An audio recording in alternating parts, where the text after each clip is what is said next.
All right, we're good to go. Pull this up just in case. All right.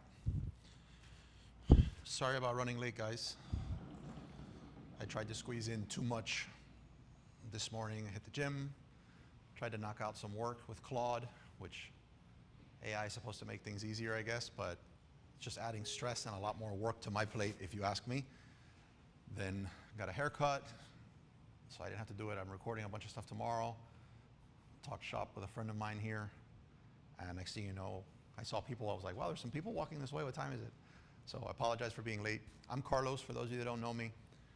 Where's my orange chair? I'll get it in a second. I'm Carlos, for those of you that don't know me. We'll have some more people coming in. This is our beginner hour. This community's been around for 13 years. I've been a full-time seller on Amazon for close to 18 years. And this is a free meetup community. It's a sales-free environment.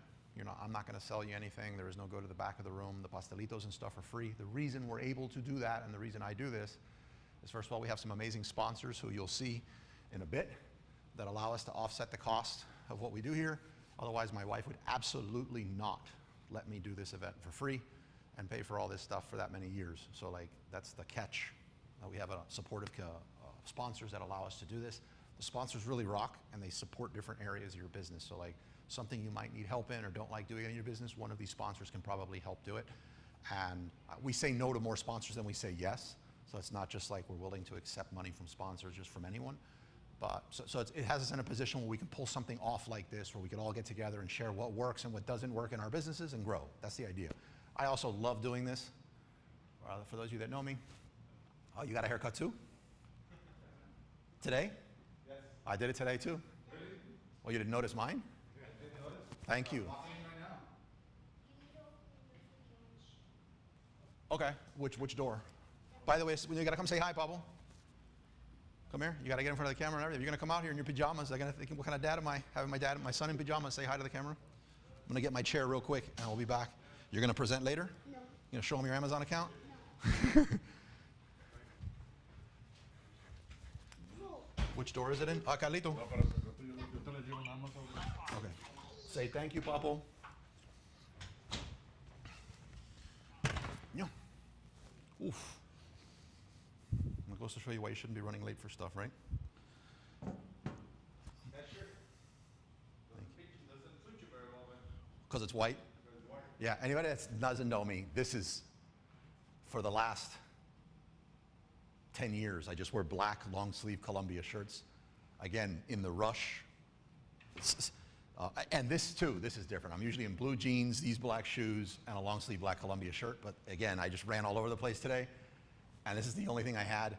Some of you had the unfortunate experience of seeing me fully tattooed, fresh from the gym. And that's not a good look to have here for the community. That's why I'm usually wearing long sleeves. So today I feel like almost like a santero wearing all this. But I need a bunch of beads. And that's it. So what was I saying? So we have this community that allows us to do that. Yeah, that's it. So the idea of the community is to be able to grow as sellers. We all learn from each other. Sellers helping sellers. That's the gist. We've been around for a long time. This camera does not catch any of you. It's just catching me. For people that are watching on the stream, there's a pretty big community around the world that watches this, and then some people who can't watch it, that are not local in person, watch it on the stream, and if they can't make either time, it's available on YouTube afterwards so you can watch it. Not just to get you to come back. There's nothing beats the experience of just being here in person and being able to talk to other people and break open your computers at the end and be able to show stuff. If you can't do that, then obviously the stream is the best. I just realized I forgot the cubes. Do you mind grabbing the cubes from the conference room, both of them? We have 2 cubes. They're these soft little cubes that are mics. So whenever we have questions, you don't need to hold it up. Just have it near you on the table. That way when you're asking me a question, people that are watching on the stream, they can hear the question, and then they obviously can hear my answer. Otherwise, it's kind of weird watching one of these and you're like a voyeur or something from somewhere else. That's all it is. And then also for your benefit, if there's something you're like, oh my God, I really like what he had to say, I want to hear what happened again, you can afterwards go to YouTube, hear the question on how he asked and how I answered. How we structure these events from 1 to 2 p.m. is our beginner hour. Sometimes I have this thing prepared to specifically go over as a beginner. If nobody has questions, I definitely have topics that I can bring up that I think are just important that are happening in the space. But the idea here is to ask any questions you absolutely have, including I'm brand new, I just want to make money and I don't know what to ask. Like, that's a totally acceptable question to ask in this beginner hour. If nobody has any questions and you have an advanced question, feel free, shoot it at me, and I'll take my best crack at it. That's from 1 to 2. From about 2 to 3, 2 to 3:30, we go into our topic of the week. This week is, I believe the specific clickbaity title that I created was make your first $1,000 in 30 days. We're gonna go over how to do that. You can actually make a lot more than $1,000 in 30 days. I'm gonna show you how to do it with no money to start. It's a topic that we've talked about many times in this group, and that there are many members in this group that are actively doing that. So we're gonna cover that, and I'm gonna try to go from, in case somebody has no idea what it is, from like the absolute beginning, like how to actually get started with this thing, to actually making that money. It's by the TV. If you're looking at the TV in the conference room, they're on the floor, right there on the left. Big square black cubes. Put your glasses on.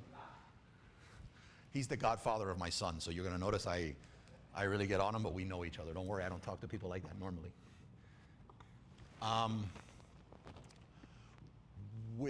This that I'll have up here for a little bit, this is also free. I put a lot of love into this. These are 2 newsletters that I write. I write them. AI does not write them. I write these newsletters. I love to write. For example, we're gonna talk about topics here in the group that we don't have the time to go super deep on, or there's one area that I think is super important and is not that sexy of a topic to listen to on a Saturday afternoon in Miami. I can go deeper in one of these newsletters. And that's what I do. That's it. So one of these editions drop each week. If you want to start your own brand, your own private label brand, and you want to know everything that goes into that, and how to start from zero and scale it and grow your own brand, this is the newsletter, Wizards of Ecom. And if you want to do kind of in the topic of the vein that we're doing today, Creator Paycheck, which is also a Wizards of Ecom newsletter, that's making money in the vein of what we're going to be talking about today, with like the influencer program and starting with nothing. Completely different topics. If you're subscribed to one, it does not mean you need to be subscribed to the other. And if you subscribe to one, I'm not going to automatically send you the other. Is Creator Paycheck going to be headless or head first? Headless or head first? What do you mean? AI or? No, they're both 100% me. I mean, no, I'm saying, is what you're going to be teaching in the Creator Paycheck one going to be how to be an affiliate where you show your face, or where you do not show your face? I'm going to cover both. I mean, what Ramon's talking to, if you guys don't know, is if you want to do a review video of a product and make some money for doing that product review, you can obviously do it headless, which might mean the product right here, maybe you just got your hands or not, and it's catching that. And then face on or head on is like of you, with you doing it. I recommend being on camera to do it. I also understand why a lot of people are afraid to do that, and I could see if I looked like you, I might not do it. I mean, that might be detrimental. Like, I see the argument in your case as to why your face would not convert. Like, your face would convert on a podcast, like an audio podcast. So we'll talk about both, and then I'm going to talk about how to bridge that gap and why you should bridge that gap. But what it basically boils down to is one converts more than the other. And you're doing this to convert and make money. And if you're like, oh my God, I'm uncomfortable to have my face on camera, what I like to tell you is print out your bank statement, right? And look at it and feel how uncomfortable you are with the state of that. And then compare that to how uncomfortable you are on camera. And if the bank statement one is much worse than your being on camera, don't put your face on camera. More than likely, you're gonna get over your face on camera really quick if that number will boost up in your bank account. And I'll show you like how to do that. When we started this group, fun fact, to wrap, I guess put a bow on that question, I was terrified when we started this meetup group to be on camera. And our first time getting to like the December 31st New Year period, where we were gonna take the last 2 weeks off of the year for the meetup, I asked everyone as like a cool topic, why don't we go around the room and everyone's gonna say like, what's the big getting out of your comfort zone goal that you're gonna work on into the new year. So everybody went, and I'm like, okay, let's go home. And they're like, what about you? And I was like, oh, I wasn't ready to answer that myself. And they're like, how about, because they had been asking, why don't, like when I couldn't attend a session, why don't we record it? Because we didn't start doing these recordings until COVID. So I was like, oh my God, why don't you go live on Facebook? Facebook Live had just come out. I was like, oh my God, but how do you say no, right? It's your community, and like you just pushed everybody to get out of their comfort zone, so like you can't say no. So I did, and that's how I started. So like it's very doable, and now we have multiple YouTube channels. I get up here and do this, so it's very, very doable, and I'll share how. Okay, so in this beginner hour right now, who has any questions? Really? We could do awkward breathing exercises. No? Pick on you guys a little bit. You sell on Amazon yet? You don't have to, don't worry. If you don't want the attention, I'll just... Do you sell on Amazon yet or no? No. Okay. So I have a question. Let's do it.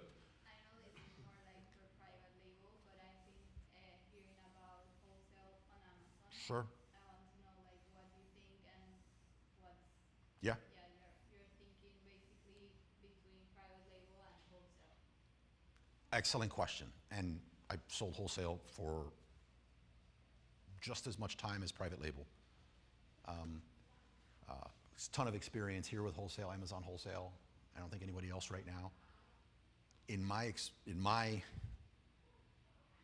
everything has changed, and it's the only constant that's going to be. Things are going to change and they're going to get different. Not necessarily harder, but they're going to be different. To succeed as an Amazon wholesaler nowadays, you pretty much need the skill set of a private label seller or an agency. I think it's Without the cash flow constraints.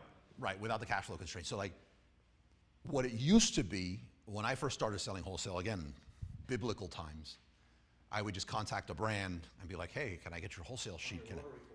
Rotary phone, on the rotary phone. You don't even know what a rotary phone is. You're too young. She don't even know. Like that you just said that, and she had no idea what that was. You know. I see the hair, I see, you know. But that's even a little before your time, rotary phone. It existed, but you already had oh yeah, it was still rotary with the cord. See, but hold on, how old are you? Then you look a lot younger than, how old are you? That's all we have, 60. Oh yeah. I thought I was older than you. I'm 49, you're 60. Okay, damn, you keep doing what you're doing, bro. Is this dad? Huh? Good dad, good genes, that's good for you. So, rotary phone, yeah, she didn't know what that was. Okay, so it's an old, long time ago, the way you would call on a phone. But why was I saying that? Oh, I would just call a wholesaler and be like, hey, can I sell your product? Be like, yes. I said, can you send me your sheet? And they'd send me the sheet, and I'd see the pricing, and I'd order 10 pallets, just 10 pallets of this thing, because I could tell on Amazon how fast it was selling, and they would send it. And after so many orders and eventually truckloads of this stuff, they started asking me for advice on how I got that much foot traffic to my store. It was like unheard of. It was unheard of to them that I was selling all of this online, let alone Amazon. The only people that would contact them were storefronts, like retail storefronts, to buy this kind of stuff. And that lasted for quite some time. So if you were a wholesaler during that time, you really just needed cash. And you turn your inventory as fast as possible. That's it. As time has gone on, brands have become more educated, and they now know about Amazon. They first learned about it because the people that their livelihood depended on, these stores, were coming to them and saying, hey, people are coming in my store asking me if they can get it for less because they can buy it right now on Amazon for a fraction of the price. So imagine you don't want to keep buying from somebody if that's the case. So they started learning about Amazon. And that has been a slow but steady evolution to where we are now. Where we are now, most brands, all brands know of Amazon. Most of them sell direct or want to sell direct. And if they do that, or they work with someone who's doing that for them, if they're doing that, why do they need you? So what's happened now over the last few years is the value you need to add to sell that brand has gone from I'm willing to pay you to get products to much more. That could be running ads for the brand, that can be optimizing their images, that can be sharing data and reports, bigger order, I mean like a whole host of things that you need to do that I feel like is not a one-man show anymore or a one-woman show. AI's made a lot of that easier, but Brought it down. brought it down a lot, but you're still talking about it's a lot of work. And it, With AI nowadays, I mean, yes, wholesale, the virtue of it was, if you knew what you were doing, that was your way in, and it allowed you to get accounts. Now with AI, a lot more people can do it because you just ask AI and it tells you, hey, this is what you're supposed to do, this, that. So it makes a lot of sense to maybe try wholesale again. There's brands that they just don't care about managing Amazon. So they're Yeah. willing to just I- work with third-party vendors that buy wholesale prices and sell. yeah, some of that exists. Opinion, I think what you're looking at is you could still go to stores and scan stuff in the store, and there's still opportunities to do arbitrage as well. But it's on life support, like to the tail end of life support. Wholesale is rapidly heading, like, the wholesale that we know is rapidly heading towards life support. The wholesale that we know is definitely going that way because people think of wholesale as just buy, sell. But if you add value everywhere, because you understand it, because AI taught it to you, then you can add the value that these companies may not want to deal with. So- So you have to add value. I don't disagree with him. Adding that value is not an overnight thing though either. Like, he could add a lot of value into a brand because it's been selling for a decade, Yeah. right? Been selling for a decade. You might not know what that value is yet. So it's not the easy walk in the park that a lot of people, especially on YouTube, portray it to be. And then you have the choice of who you're going to buy from, and you're buying from like distributors and you're buying from brands. And if you're buying for distributors, you're probably asking for problems nowadays. But at the same time, you don't need $30,000 to get started. You don't need, yeah. I would recommend, well, you're not asking me what you recommend. So if you want to do wholesale, it's there. I'm not bullish on it. Don't pay attention to it. Yeah. Yeah. You just gotta be able to like do more than just buy and sell. You gotta be able to be like, yeah, I'm also gonna fix your listings. I'm also going to do research for you. I'm also going to, and I'm also going to. If you Wh- do that, then it works. What, When you go basically to distributors. When you sell, like, not to distributors so much, but brand direct. Brand direct. You're like, hey, listen, I see that your listings are not optimized. You could be doing a lot better. These people are selling this much, you're selling this much. And the main reason is because your images suck. Theirs doesn't. I can help you. Plus I can do this and I can do this and I can do this and I can do. When can we get started? If you do that, see, but what's missing there, again, all that's technically correct. What's missing there is they're also receiving, also arguably because of AI, 100 of those requests per day. granted, Right. it's not easy. So you're getting through the noise, getting the attention to sit down and say that, establishing your qualifications of being able to optimize the listing. It's not like you're talking a slog. You're talking about, I would say even with AI, to get started, learn it, do all these calls, and assuming everything goes right, you're still looking at like 50-hour weeks, right? Yeah, you're looking at 50-hour weeks. So like I would just push back, and you're looking at 50-hour weeks and you're not building a long-term asset for yourself. And there's nothing wrong with that. Maybe you're not trying to build. Maybe you're looking for summer money. Maybe you're looking just to get out of credit card debt. I don't know. But not knowing like what your goal is going forward would be hard for me to say. But I don't like it because you're not really building an asset that's yours that you get to keep. It's not a brand. It's not your own newsletter. It's not your own social platform. Like there's a lot of things that could possibly do that and be more profitable at the end of the day and require. But now if you're starting with, $3,000, if you're starting with $3,000, you can get started with wholesale if you have all the knowledge and you know how to sell. If somebody was starting with $3,000, again, 50, 60 hours a week, and no one's going to have a 100% success rate in what they order. $3,000 doesn't give you a lot of wiggle room for errors that are going to happen. But if you got $3,000 and you want to deploy it and make about the same thing, I would do the Amazon Influencer Program, which we're going to talk about a little bit later. $3,000, you could do targeted buys and pay your credit card off before it's due using that money and just gaining points. Like, I think you'd be in a fraction of the amount of time per week. But again, we're talking about apples and oranges here. There's some people that are really good at selling. They can pick up a phone and close the deal, and there's some people that are really good in front of a camera. If you're really good in front of a camera, absolutely. But maybe you're not. Maybe you're good at selling. Man, we're at I think pushing 14 years of this meetup group.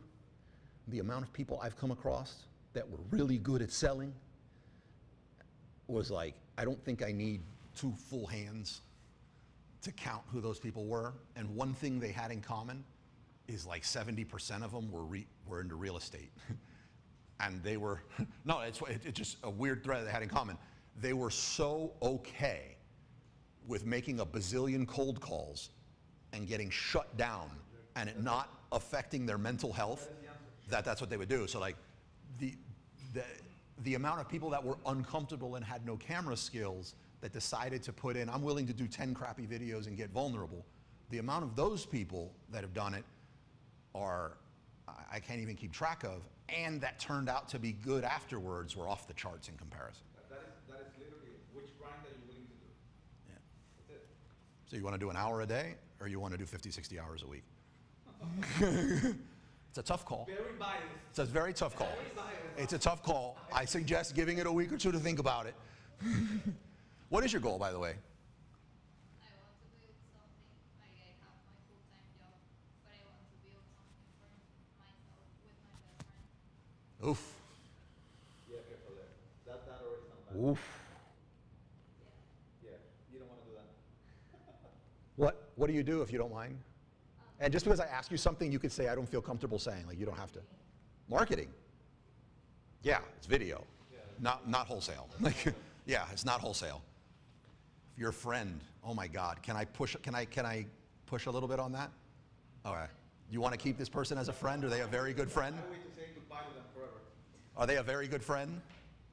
What skill set do they bring to this partnership that you don't have? I feel we work, You what? like we have been friends forever, like. That's a disqualification, not a qualification. Yeah, but we have worked along together for In a business that you own or for somebody else? not a business, but more like in the school and everything. Like we were part of the student council, and we. So somebody else had a structure in place and you guys could work good on the same team. I lost my brother, and my wife's a social butterfly. She had, what is it called? The women that the women picked to stand beside her in the wedding? The bridesmaids. Bridesmaids. She had, I think it was a dozen, it was bazillion, unbelievable. And she dropped it on me that I needed to so it looked feng shui, I don't know. I needed to have an equivalent amount of guys balancing it out, so I just tapped into business partners. Thank God he wasn't a business partner of mine at the time. His goal that day was to get me drunk before my first dance, which he did. And one of those was my brother. My business partners is the only people I know. That's all I do is work. Best friends, drinking buddies, we've done all this stuff together. Only thing we do now is actively trade lawsuits with each other, and we have no relationship. And it really was not worth it. Like, especially with my brother. And maybe I'm the common denominator there, and maybe I'm the difficult person. I'm okay with that. But that is a like 99% common thread, like 99% common thread that I have seen throughout this community for over a decade. And the one thing they have in common, great chemistry, best of friends. That person would never do this to me, ride or die. That's the ingredients that are necessary for it to go bad, not the ingredients for it to work. So that's it. I'm gonna push. I did my part, right? I advise against it. There's nothing wrong with both of you having your own businesses and getting together for coffee and like sharing notes. Nothing wrong with that at all. I'd advise that. Like support systems, everything. Sounds like you got a great support system already, though. Yeah. So that's he's nodding. Yeah. So I think we're speaking the same language. I mean, do what he thinks, but that's my 2 cents. Don't do it. If you're gonna do it, I suggest both of you sit down and read a book called The Founder's Dilemma by Noah Wasserman. And if the person's not willing to sit down and read the book and then have a discussion about it afterwards, that should be, read a book by Noah Wasserman called The Founder's Dilemma. Read another one called Slicing Pie. I forget the author's name. Yeah, I think if you do those 2 books, it would be enough. And it's going to give you a playbook as to the questions you should be asking while things are good. Like, Yeah. I still recommend not doing it, but read the books at least. You can memorize the books, and I still recommend not doing it, but like, at least read those books. And hit me up if you forget the names.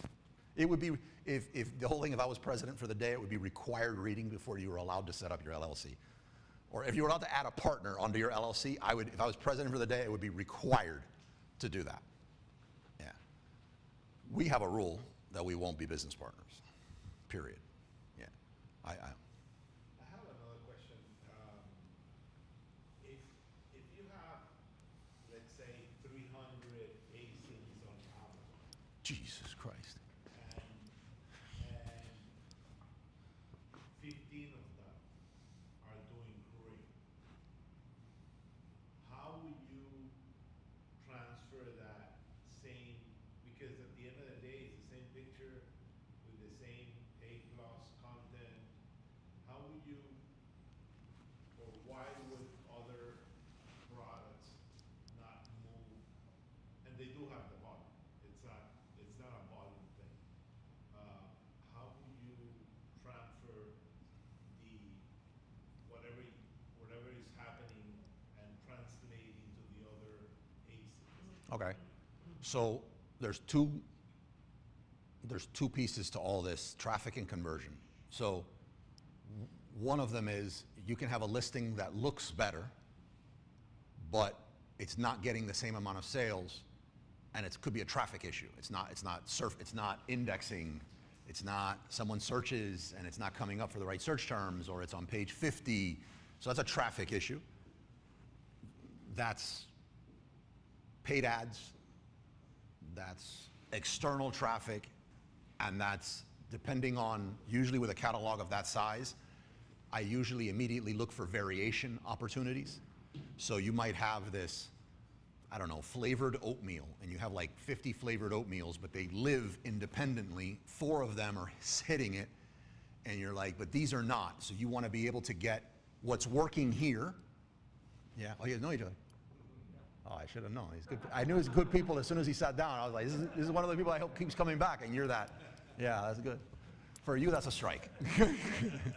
So then, like, how do we do that? It would be like, well, easily would be grab these alternate flavor variations and add them into, let's call it a family listing. So now the traffic piece should be relatively solved, because this one's still getting traffic and they're seeing more opportunities. So like, still gonna need some ads, but that's an easy fix.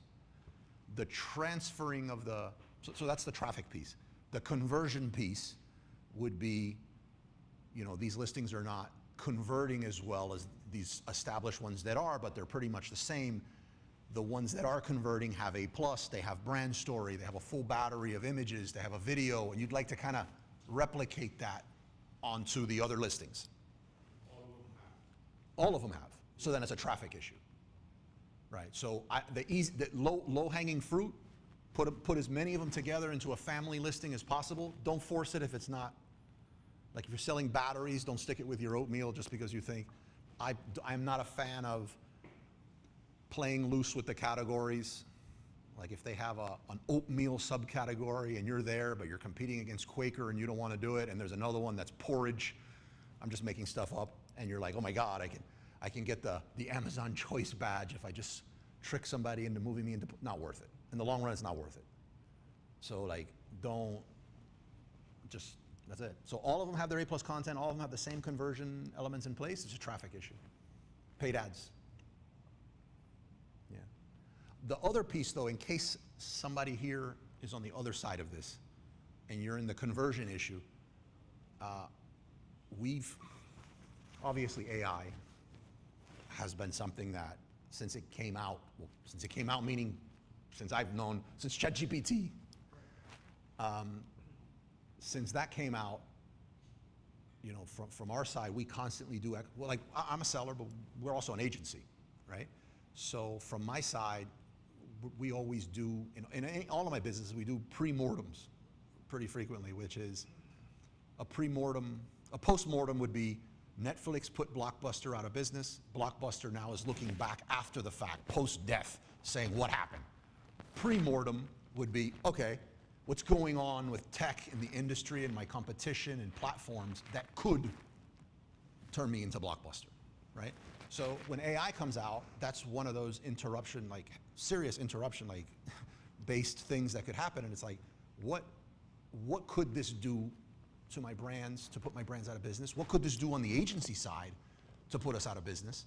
You know, you have those people anytime NFTs or virtual reality or anything comes out that they're beating the drum. If you're not doing this, you're dying, you know? You have plenty of those people out there saying now, like, never hire an agency. Agencies are dead with AI, and you're one AI bot you don't need. So it's like, man, could they be right? So we've been testing AI everywhere across the board forever. One of the areas that we wanted to focus on, and by this I mean test the hell out of, not ask AI. I mean extensive testing where we could across brands that we work with. And as an agency, you have an advantage of seeing a lot of different looks. We started with the copy, which I think is after picking the right product. If somebody has a bad product, nothing's saving you, right? But if you have a good product, the copy and the keywords that go into that, that's your base. Like this needs to be solid for everything else to kind of function. So we wanted to focus there first. We finished our first 100 tests on doing this. Just the copy, not the A+, not anything like that. And what we discovered was that, I mean, obviously we sell, it's a loss leader for us. It's not like a major profit source. But what we found was after we used a skill we created and another skill that was readily available to everyone out there for a few credits, and added, which is, I mean, not information that I'm gating, I'd be more than happy to share, added some of our proprietary stuff, like our insider looks that we've seen across a decade of stuff. We were able to get AI to create better converting copy on an Amazon listing than we were out the gate. So for someone that's in the issue of this, where they have a big catalog and they have a conversion issue, that used to be very difficult because you're talking about, I don't know, $500 to $1,000 per listing just in copy. We haven't got to A+. It's cost prohibitive. So you'd have to like come up with this 2-year plan where every quarter you're dropping a few things. You don't need to do that anymore. The next one we're going to test, but the tests we've already started testing, but the tests have already started indicating that it's going to be the same outcome here. Has to do with A+ content. We put same thing, skill we created, existing skills that anybody can get, like just put together, added a few little ingredients of our own. And keep in mind, we're not a creative agency. There are some agencies that I'd be really, really scared if I had my entire agency was a creative agency right now. But say your whole agency was, ours was more of we're an ad agency. And for ads to really work, we need your creative to look really good. Otherwise, it doesn't matter what we do on our ads. So we had enough that we can get you where we could do our magic. But from that perspective, that limited creative level that we're at compared to a creative agency, we're able to create using, I'm going to call it semi-basic AI coupled with a lot of our experience, A+ content quicker, more affordably, and that converts better.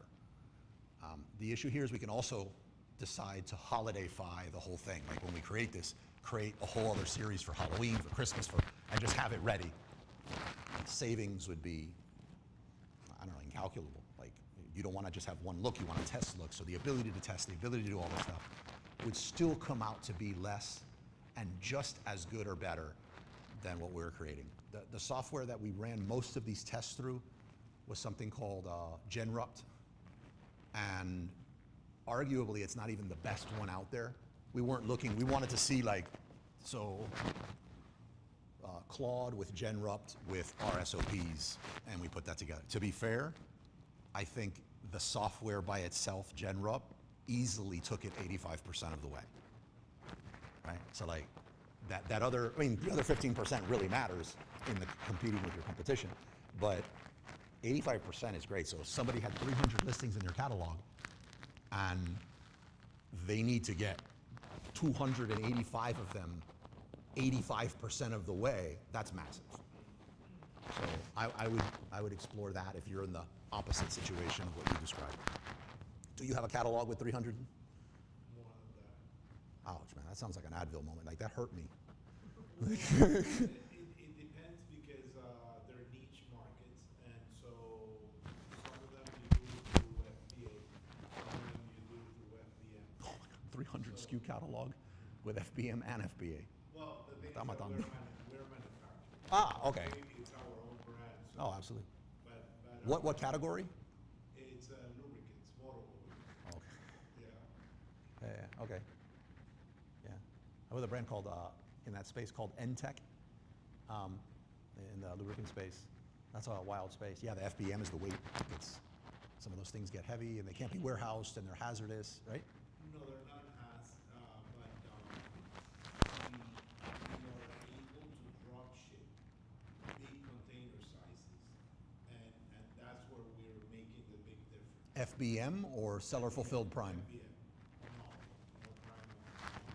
So, but it's 500 wait, no, you need the lift gate and the whole. How long have you been manufacturing? We've been manufacturing since 1997, Uh-huh. but here in the US since 1919, How did you get into that business? because I was a race car driver. Yeah, get cooler and cooler, man. This is race car, probably jumps out of airplanes and wrestles alligators. Like, all right. Okay. I just listened to, there's a podcast, if you guys like listening to podcasts that are very exciting but business oriented, there's a podcast called Acquired. Highly recommend it. I mean, prepare yourself for a 6-hour podcast, so it's not a one sitting podcast. It's insane. Oh, but you've listened to Acquired. Acquired is, 6 hours goes, I listen to it when I'm driving, when I'm like doing Acquired, and they pick these brands, and they're journalists, investors, so they come at this from a really good perspective of like how to approach the numbers and what was going on behind the scenes in the business and in the industry. They're very good at all that, and they bring it together into a great podcast. I think it's like a top 10 podcast, period. But two guys, and they did one on Formula One, and they did one on NASCAR separate. Like, I think two-part thing on each, combined 12 hours of each. I didn't know, especially with Formula One. That was like, if you did Formula One, you pretty much you were considered to have a death wish, because like the likelihood of you dying in the beginning was astronomically.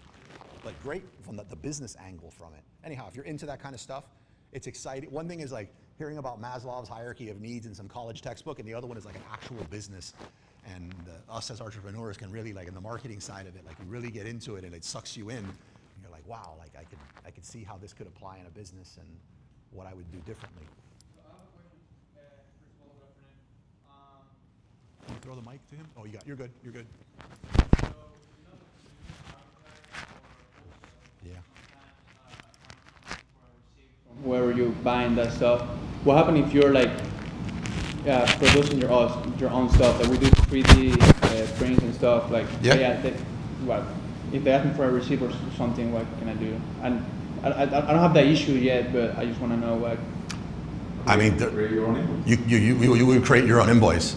Okay. What seems to be pretty common, I've noticed with, I mean, maybe you speak to it from a factory side, and I've always heard it was for tax purposes, but the factory itself that's manufacturing the stuff resells it to an LLC that is the actual reseller of the product that's online, and then the factory can give them an invoice. I don't know if you have a structure like that or you do everything direct. But it seemed to be pretty common that a lot of factories would separate. I thought it made sense because I'm imagining in my limited experience when it comes to a factory, like what your books look like in ordering raw materials versus what the book looks like in ad costs and a lot of other stuff. They don't really, but yeah, you just create your own invoice. That's not fraud. Okay. Yeah. Yeah. There's also, you run across that a lot with successful Etsy sellers that do, when we were going down the rabbit hole of like a Glowforge, and at one point we were going to get a Glowforge and some 3D printers and stuff in here, because one thing is like getting a new seller and saying listing creation and blah, blah, blah, and sending stuff to FBA in theory, and the other one is like make like 8 of these widgets here on the background, you know, and then send those in. It's a richer learning experience, and you actually have to like put a label and all that. And when you want to get into private label, it's difficult for someone coming in. I mean, I want to do private label, I have the money, I found my product. You're still 4 or 5 months away from selling the freaking thing. So it's very difficult to stay focused and interested and during that time, so I was hoping the 3D printer would do it. But during that, we explored a lot of other people that might be doing it and like what would be good product opportunities. There's a lot of Etsy sellers who do good on Etsy and decide, wow, I'm getting some volume here, I wanna kind of like segue this into an Amazon play, and they need to address the whole invoice issue with Amazon, so they create their own. Thank you. Yep. What business are you starting? What do you know? No, we're doing 3D printing all together. Okay. Yes. We're selling like charms. Cool. Yes. My jewelry. son wants to get into that. It's fun. Yeah, he wants to get a 3D printer, but trying to get wifey on board, or his mom on board to green light it. So we'll see. You're gonna be doing a lot of it in the beginning. Well, the mom seems to think that the son's dad likes to spin up a bunch of random businesses and that this is going to wind up being a whole bunch of stuff lying around the house. So, which could be true, but It's fun, just, you're gonna be in it for a while. yeah, good. I like it. I mean, a question here for, there's some dads here. Knowing what you know about being an entrepreneur, how much or did you pressure do you put to try to get your kids to also be entrepreneurs? Because I love being an entrepreneur. I love having my own brand, absolutely. But I also know the amount of stress that comes with it. It's not punch in, punch out. So you recommend that for your kids? Are you going to push them in that direction? I'm gonna push them Did you push or influence to go into marketing or entrepreneurship? Did he? No. You could say it. Wink if he did. No. No? Okay. You would or you wouldn't? I think it's better first to go the corporate ladder and then go into. So you know what you're running from. Yeah. What? Yeah. But just whatever sparks their interest the most, as long as it's not games, not electronics, whatever sparks their interest the most. This is the most. What do you mean not games? Like, not brain runs. Well, Angelina, my daughter, she watches this game called Toca Boca. And Toca Boca is pretty much a house in a city and you furnish it. Like you beautify it. And she's, I'm going to say addicted to the game. But she likes looking at YouTube of other people playing Toca Boca, which is very weird to me. But then again, I used to like watching people play Call of Duty on Twitch. So I was like, okay, maybe it's the same thing. So GC's now setting up a channel for her to do that. So obviously when she's doing that, and I'm like, oh, it looks like an entrepreneur opportunity. So I start looking into monetization stuff, you know, not the path I would have picked. I would have been more like magnets but not the path I would have picked. But I started looking, I was like, wow, there's a lot of monetization opportunities behind this. But you'd be anti that because it's a game? As long as they're creating and not consuming whatever that is. Okay. I think playing games and watching TV is just so, but creating a channel is Okay, cool. We got 5 more minutes. Any more questions for the wrapping up the beginner hour? Any happenings this week?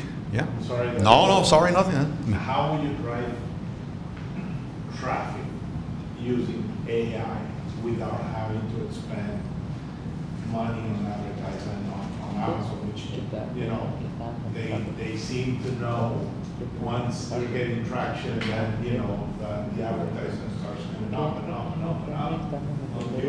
You're driving a loss on some products. Is that something that has been experimented with?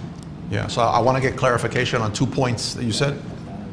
One of them was methods for driving external traffic through AI that doesn't require spending money on Amazon ads or doesn't require spending money. That might require less money. So absolutely, and I'll dive into that, like, right? product dependent, but 100% absolutely. The other part you said at the end was, just to be clear, I don't find that the more success you have on Amazon, because of the more success, Amazon starts increasing your CPCs. I've not seen that. Well, I've not felt that that was the correlation between the two. I've felt that, you know, getting your product to top of page 2, bottom of page 1 requires X. Every spot after that, it's a battle royale. Like, so you're spending more to get more premium placement, and the closer you get, number 3, number 2, the most expensive spot to be on Amazon is organic 1. So like, that has to do with the trade-off and the more exposure you're gonna get. So if you're not getting more sales, but you're spending more. So again, I've not seen it that they penalize success with more expensive ads. Oh, I'd love to. A windshield washer ranked on page 25th. It was the most profitable product. Now we're number 3, and we're losing money. But have you gone in? I'm assuming you have, and I would love to sit down and go over with you. I don't want anything to do with the top 5 positions anymore. Like, most of the top 5 positions on Amazon, if you're running ads, are not profitable, in my experience. Great profitability from 6 to 10, much less volume than 1 to 5, and that's the trade-off. But if top 3 to me is a pure vanity play, like so I can say that I'm in the top 3, but the profits are not. In most cases, is what I'm saying. BBC top 3. What are you talking about? I'm talking about if you're, okay, so if you're a top, let's say number 1 organic position, but an overwhelming amount of your sales are coming from ads. Right, but that's, a lot of people are in that position. So like, if an overwhelming amount of your sales are coming from ads, and that's what's maintaining that position to be sticky for you, if you're sitting in the top 5, you are probably not making money in most cases. The only thing you get out of that is vanity. Same way as some people like to say what their gross sales are instead of their profits. So like, it's a vanity play. You will immediately notice that if you back off as a test and say, hey, let me stay in the 6 to 10 range, that you will automatically become profitable for less volume. That's almost across the board. I would say that is the case for any established seller that I see that's selling, that's being aggressive and is trying to push limits and grow their brand. If you're on cruise control and you're just like, I'm okay with the status quo right here, different story. But if you're pushing it, I would say that is close to 100% of the brands that I see that come to me that are already selling. That's what's going on with most of their profits. 100%, I agree with you. But it has to do with an unhealthy amount of your sales are coming from paid ads to maintain that. You're really not converting on anything organically. So, and I think that goes into the next part of your question, which is more affordable external traffic, maybe through AI, right? That portion, absolutely. Like, that's been a topic. One of the ways that we've been talking about is AI video, right? AI video. Not just any AI video too. I'm gonna call it AI video, but I think calling it AI video oversimplifies what it is, and it gives you like a visual that's not completely accurate. So this is something that seems very realistic,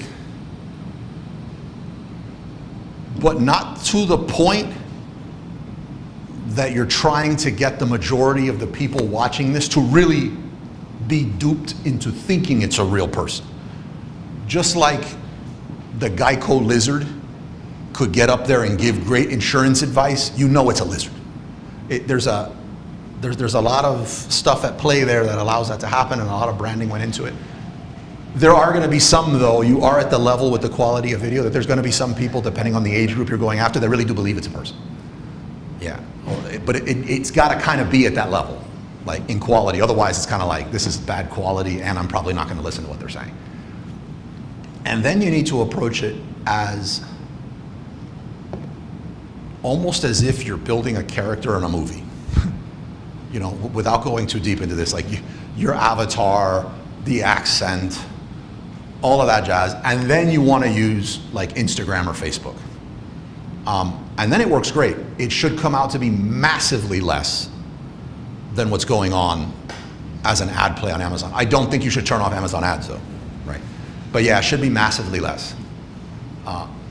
I'm very close to having someone do a presentation here in the meetup on that topic.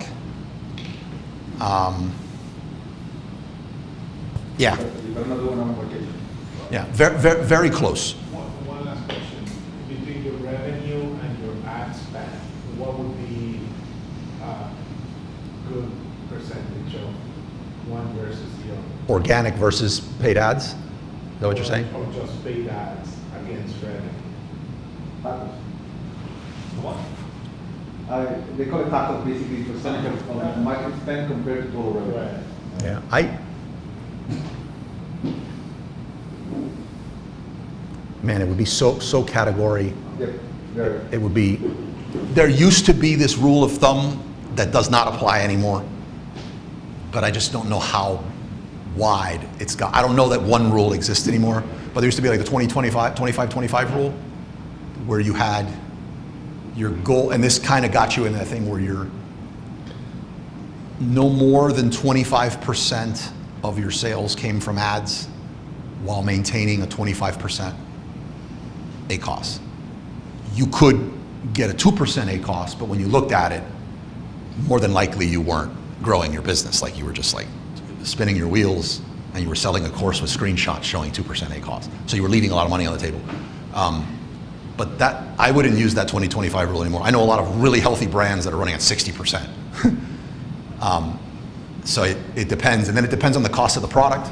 If I'm selling a $200 humidor, I'm probably sitting at a 1.8. Depends if they have a subscription, like somebody buys multiple. Yeah. Yeah. Regular product, they might look at something which is target, I mean, total cost, meaning is the amount spent, marketing spent in PPC versus total revenue.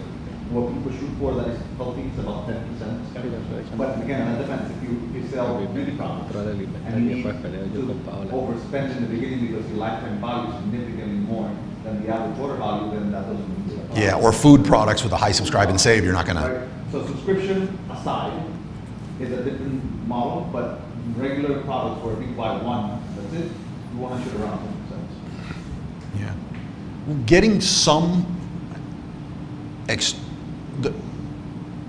I believe we're kind of there, and we will fully be there in like a year max, to where your success, meaning profitability in your business on if Amazon is your platform, is going to require at least one additional external source of traffic to that. Which one it is, I don't really care. It could be your email newsletter, it could be Meta ads, it could be Google ads, it doesn't matter to me. But it's gonna need one, and you're gonna need to like give it a lot of love and make that happen. Where you're wanting to go with it when you pick it is that understand that any non-Amazon sales channel has a fraction of the trust that Amazon has, so you get a percentage from those external platforms that say, oh, I'm convinced I like this, let me just jump over to Amazon, and they do a branded search. So that's what you're, yeah. You scared yet? No, but, No questions today? Do you remind repeating the 3 books you recommended? The 3 books I recommended, yes, The Founder's Dilemma by Noah Wasserman, and the other one is Slicing Pie. I don't recall the author's name. A book this was more for like in the vein of business partners, which again, I want to put it out there just in case anyone's just showing up to the stream especially, or wasn't here when I said it. Even if you read those books, I don't think your friend should. It's a good argument to have about business partners. There's such a thing as business partners, but a friend, it starts at a disqualification. That's not a plus to be business partners. Like, that's really important. Not like for example, now, if I was to take a business partner on something, the only 2 things I can think of, but I'm in a different position now, like I could hire somebody. Well, first of all, I'm wondering if I could just hire you. But you're like a patent and trademark attorney, So I'm spinning out patents, and it's not going to cost me. Like, that's what you brought to the table, and you actually are a patent attorney who wants nothing to do with running marketing in the business. So like we live in totally different worlds. I'm not moonlighting at night trying to learn about patents, and you're not over here messing with me, and we hate each other's world. And we don't even hang out every day. Like, that's it. Or you're like some material science engineer to where I can look at a product and be like, I want to get a patent. And we're going to do something crazy that doesn't exist. Like, that's it. That's it. And I'm not trying to invent anything. Like, we live in totally, like, just completely different worlds. The one that most people do is, it has to do with, which is totally understandable, comes from fear. It's less scary to do it by myself, and money. And what happens is, very quickly you're going to realize I can do this by myself, and I'd actually have less headaches without you know, forcing me into 9 million Zoom meetings. And the other part on money, you're going to realize the person that puts in most of the money doesn't really want to do any work. And then when this thing gets profitable, it's very toxic, because I'm writing all these checks to you, and you're in Bora Bora, and I'm Christmas morning filling out orders. You know, no thank you. Yeah. One last comment, obviously, regarding the recommendation that you're giving. The most expensive aspect that you could do in any business is give equity or ownership of your company. Yeah, I don't. It's the initial, like, okay, I'll give you 50-50, let's do a 50-50. I don't. If you create a great brand and successful business, it becomes really, really expensive. Yeah, I don't. To be fair, though, the majority of the businesses I started from a position of, like, broke. It was bootstrapped in the beginning, and I didn't have a lot, so it was I took on a lot. But by the way, like, just full transparency, I took on a lot of business partners. I've had like 16 business partners. I'm not saying this out of a sense of like, do it my way. I'm telling you because I've touched the stove a lot. Like, I have 16 business partners. Had. No. As a matter of fact, the only business partner I have right now, currently, and we've been business partners now for a decade, and it's because we don't stay in the same room together, ever, is my business partner for Salsa Kings. So if you've noticed some of the lights in here, I'm one of the business owners of Salsa Kings, so 3 times during the week in the evening, this is salsa in here. That's why there's windows. So I'm one of the owners of Salsa Kings. We have a bunch of different studios. The owner, the founder initially before we became business partners, is Andres Fernandez. We don't stay the heck out of each other's way. I'm not in here trying to teach dance classes. I'm not giving advice on like how the bachata curriculum needs to go. You know, I'm not doing anything. And if he gets stuck on something with marketing or needs me to sit down with somebody to fire somebody, I'm like, that's in my wheelhouse. Like, I know how to do that. And that's it. That's it. Gone. We don't, not that I have anything against them, but we don't hang out. Like, we don't, 2 totally different skill sets. Yeah. Enough. All right. You can see I'm passionate about this. All right, so anything else? We're gonna get into the topic of the week. I don't think it's gonna take a full hour and a half, but we got a bunch of stuff to go over. So if you do have any questions at the end, we can also talk about them, but feel free to, okay? Is Julian being a bully again? Let me get rid of this. Oh, wow, we have questions.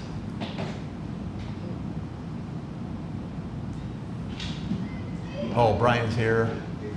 Brian, sorry, I had some slide up, but this is the how to make $1,000 in your first, I hope that's 1,000 and not a million, is it? Yeah, $1,000 in your first 30 days with the Amazon Influencer Program. The community one I moved, it was gonna be today, but we have next week, I'm speaking at an event, so we don't have an event here, and I couldn't get someone to cover for me. One of the other things I have, if you notice those banners, is I was the president of Doral Toastmasters, and I got elected to area director for Toastmasters in the area, volunteer position, but the Toastmasters Leadership Institute is next Saturday, so I get to teach 2 classes to a bunch of public speakers, which is a bit surreal. But I'm doing that, and then the following week, it looks like we have construction, because the powers that be in the coding enforcement department decided we don't need 2 bathrooms, and that one of ours is not ADA compliant, so they're gonna gut it. And while that's going on, we can't have it. So it's possible for the next 2 weeks we don't. I don't want to go 2 weeks without a meetup, so next week we don't. The following one, I'll probably throw another event at the tank so we can at least network and talk shop and touch base. Yeah, and that's what's going on. So I switched those events up because everyone's been asking me about the one we're going to have today. So I wanted to not, I would have had to have canceled one and pushed it further, so instead I swapped them. Okay. I'll try to say this first part quick to kind of preface, like, this feels weird looking in the window and seeing me move, so let me get rid of this. How can I? No, I'm going to pull this open on Amazon because it'll help.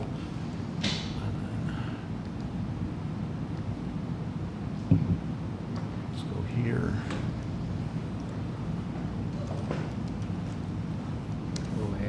They watching Brain Rot? In the conference room? Somebody's going to get hurt.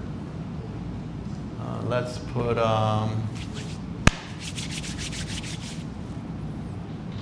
what's the composter that we had? I had a composter that I was giving everyone to review. Do you remember what that was? Did you review it?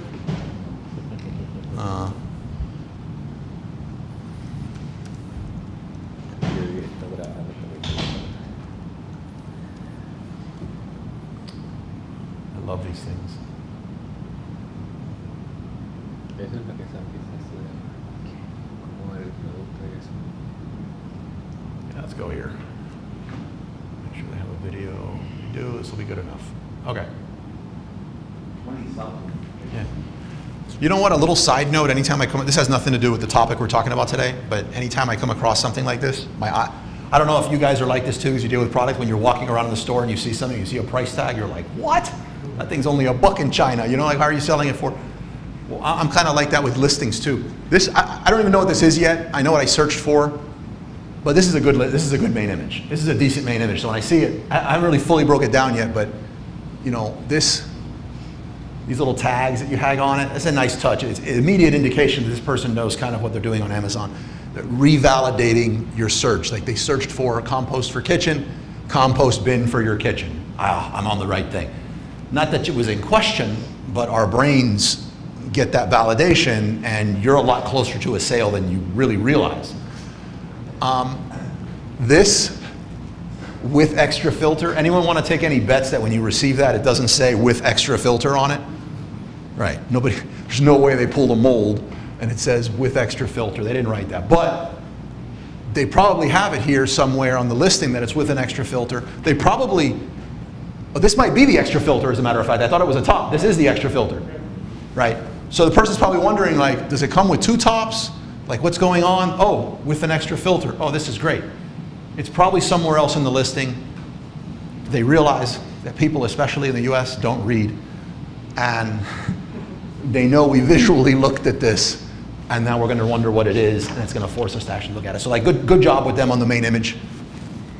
Only thing extra I think they could have added, and maybe they tested, is showing some, like, what goes inside of this, and it's those scraps.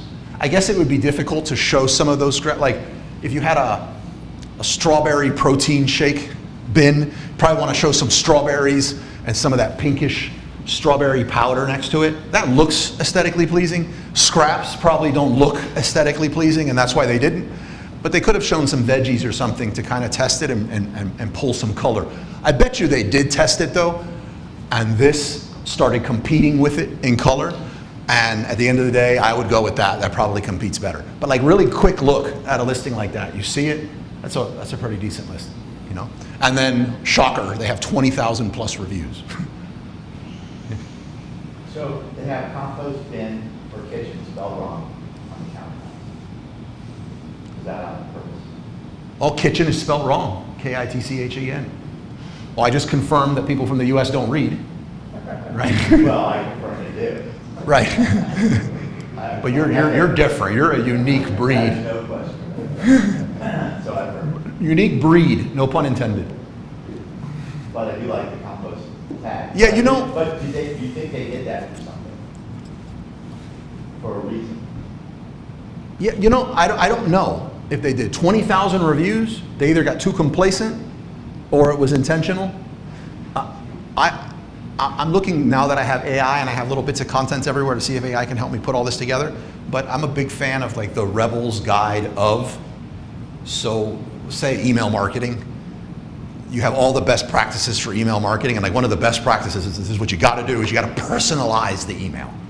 So it should say hello, and then weird parenthesis signs and all that, and it populates your first name from your CRM, and then you might have a comma fallback in case we don't have the name. Just say bro. I don't know, hey bro, or hey first name.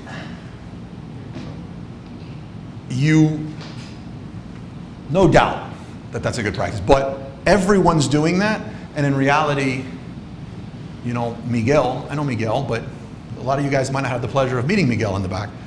Going up to him saying, good afternoon, Miguel, would sound kind of weird, like, oh, you know my name, it's kind of strange. But it is good practice, right? They teach you, like, learn somebody's name and make an impact and go up and, how are you, Igor? You know, but it would be more natural and normal to say, hey, how are you doing? Did you enjoy the session? So there's a rebel's guide for everything, in my opinion, to where misspelling or putting hey and then all that code, leaving the code. So when you receive it, you're like, oh, this dumb marketer, he really messed up. Let me tell him what he did wrong. And you respond. So doing this rebel's guide, doing the wrong thing, sometimes draws a lot of the right attention. If your goal is open rates, or your goal in this case might be dwell time on the product detail page, assuming they caught it, assuming that was the reason, possible. I think that's too, I wouldn't misspell kitchen on my listing important in the beginning if I already had 20,000 reviews. But no, the reason I asked that was I was thinking how people type so fast, and then it just adjusts, and would that be the number one way that people misspell? They get the T and the C in the wrong place. And that way, you get both of them. It would surface either way, especially for a listing this solid, this established at 20,000 reviews. I think I'm gonna say I think it's an error. I think they made a mistake. At 20,000 plus reviews, they don't spell kitchen that way on purpose. Take your marketing company said, hey, if you misspell it by one letter, and that's the number one misspelling that people do. We include misspellings on the back of stuff. We just don't include them in the title. Yeah. All right. So it doesn't make any back. It doesn't make any difference. If you put it back, it'll still show up. Still going to surface. Just like if you did. Okay, that. Yeah, still 100%. So this is not worth it for them, and they're at a spot where I'm assuming they're not experimenting with some random ad person from Fiverr. So a bunch of things for me points to error. I didn't even catch it. You caught it. All right. I'm dyslexic, so I didn't catch it. It actually looked correct to you. Yeah. So this is what's going on. We talked a little bit about wholesale a little while ago. We talked about private label a lot in our questions today. The group here, when we started, we covered almost an equal mix between retail arbitrage, online arbitrage, wholesale, private label, Kindle direct publishing, like how to spin up Kindle books and sell them for royalties on Amazon. We talked about merch by Amazon. We covered all of them, but little by little, the landscape changed, how much you could actually make for the amount of work you could do to each changed, the competition changed, the profits, everything changed. And little by little, that got down to like the four horsemen, which was like arbitrage, wholesale, the three. It was like the three, or the three horse of the, whatever, three of them. It was the four. It was retail, arbitrage, online arbitrage, wholesale, and private label. People would come in here, they'd watch some YouTube video online that would say how you could launch your first 10 private label products for $500. Total scam, you know, and if you don't know how, which nobody can, they have a course that you can buy that's going to teach you. No one in the community's ever met them, they've never spoke anywhere, they've never done this before, and then somebody comes in because they're stuck and they ask me about it. You can't do that. So I'm left with telling them, you know, sorry, you can't do that. You actually need, like nowadays I would put it at, I think the number I'm kind of settling on is about $30,000 to $50,000 in most cases, unless you're dealing with like certain food products, you could pull it off for a lot less. But you're talking about $30,000 to $50,000, and watch out, that could easily go to 50 or more. But it wasn't that way then. Back then I was saying more like 10, 15, you know, things were a lot different. People were just like, I ain't got 10 to 15. And I didn't want to tell them, well, yeah, okay, then listen to the course and go launch the private label. So I was recommending that they go do arbitrage, which never really felt good to me. I think arbitrage is like a bit of a waste of your life. You have to go to the store, you have to scan the product. with your phone, and you're like, oh my God, it's selling for $8 here, and it's selling for 24 on Amazon, and there's 8 on the shelf, and you got to grab it, and you got to put it in the cart, and then from the cart, you got to put it in the car, and the car to your house, and then you scan it, and you put it in a box, and you carry the box to UPS. It's crazy. Sometimes it's raining. Everyone was profitable because they didn't count their gas. No, there were some people that were profitable. They didn't count their gas, they didn't count their time, they didn't count the loss of relationships. I lost a bunch of ex-girlfriends in my house because I had all these boxes everywhere and packing peanuts, and box tape sounds like a shotgun going off when you're in the house. You know, like, it was horrible, but that was a way to start. But at this time, things had already begun to radically change. Amazon was forcing invoices a lot stricter, IP infringement claims were being made by a lot of brands a lot, like everything had changed. So I didn't like recommending that, but I didn't want to tell somebody, hey, good luck, you know, come back when you have money. So I still recommended arbitrage. And then one day I see this post online that says, this guy says, oh my God, I made $38 because I did a product review video, and I even show my face, and I posted it on Amazon. And I thought he was mistaken. I thought he was talking about the Associates program, which is anybody can get in the Associates program, and you copy this link, and you run it through your code, and you send it, and this, you know, $30 product will pay you every bit of 30 cents. And then that's it. You don't have this big community to send it to. You don't have, you know, an army of compost enthusiasts to sell this to. You make 30 cents. That's it. So that's also sounds good on paper, but it's not a business. But so I thought he was mistaken. So I'm like, oh, all right, follow the guy's post, and he starts doing updates. $50 a day off this one video review he did, and I'm like, $50 a day, $1,500 a month. That was my mortgage at one time. That's $1,500 a day. That's I wish I had something that made me like $1,500 a day. I would have done that in the beginning.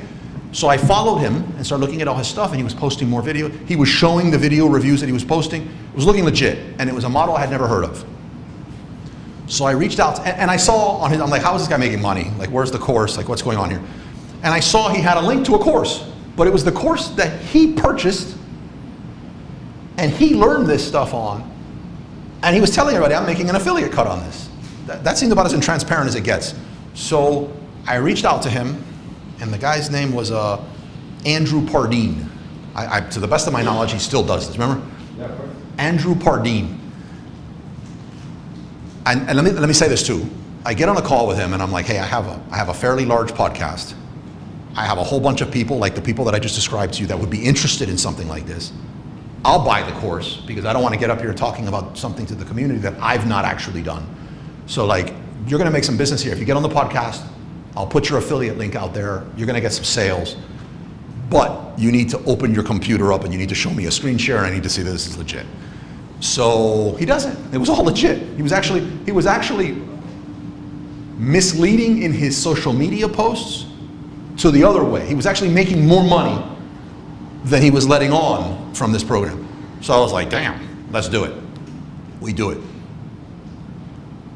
Nothing against Andrew, but when you talk to Andrew, you immediately know that he's not the brightest person in the world, right? So this is not something that you need a high level of intelligence or a degree or anything on. And if he's listening to this, I don't mean any disrespect, but like, you could, like, I don't know, a lot of those jokes about Alabama, he seems like he's, so like, he seems like he's from that neck of the woods. So like, okay, so he does it, we put it out there, and I'm like, I tell my wife, I'm like, babe, I don't want to get up here talking about something that I've not done. My wife and I sat up, and we just started looking for all kind of random products around the house, little outlet covers, you know, remotes, you know, red velvet bags, and just like everything we could possibly think of. We make this list. And we start doing reviews on it. I told a few other people in the group.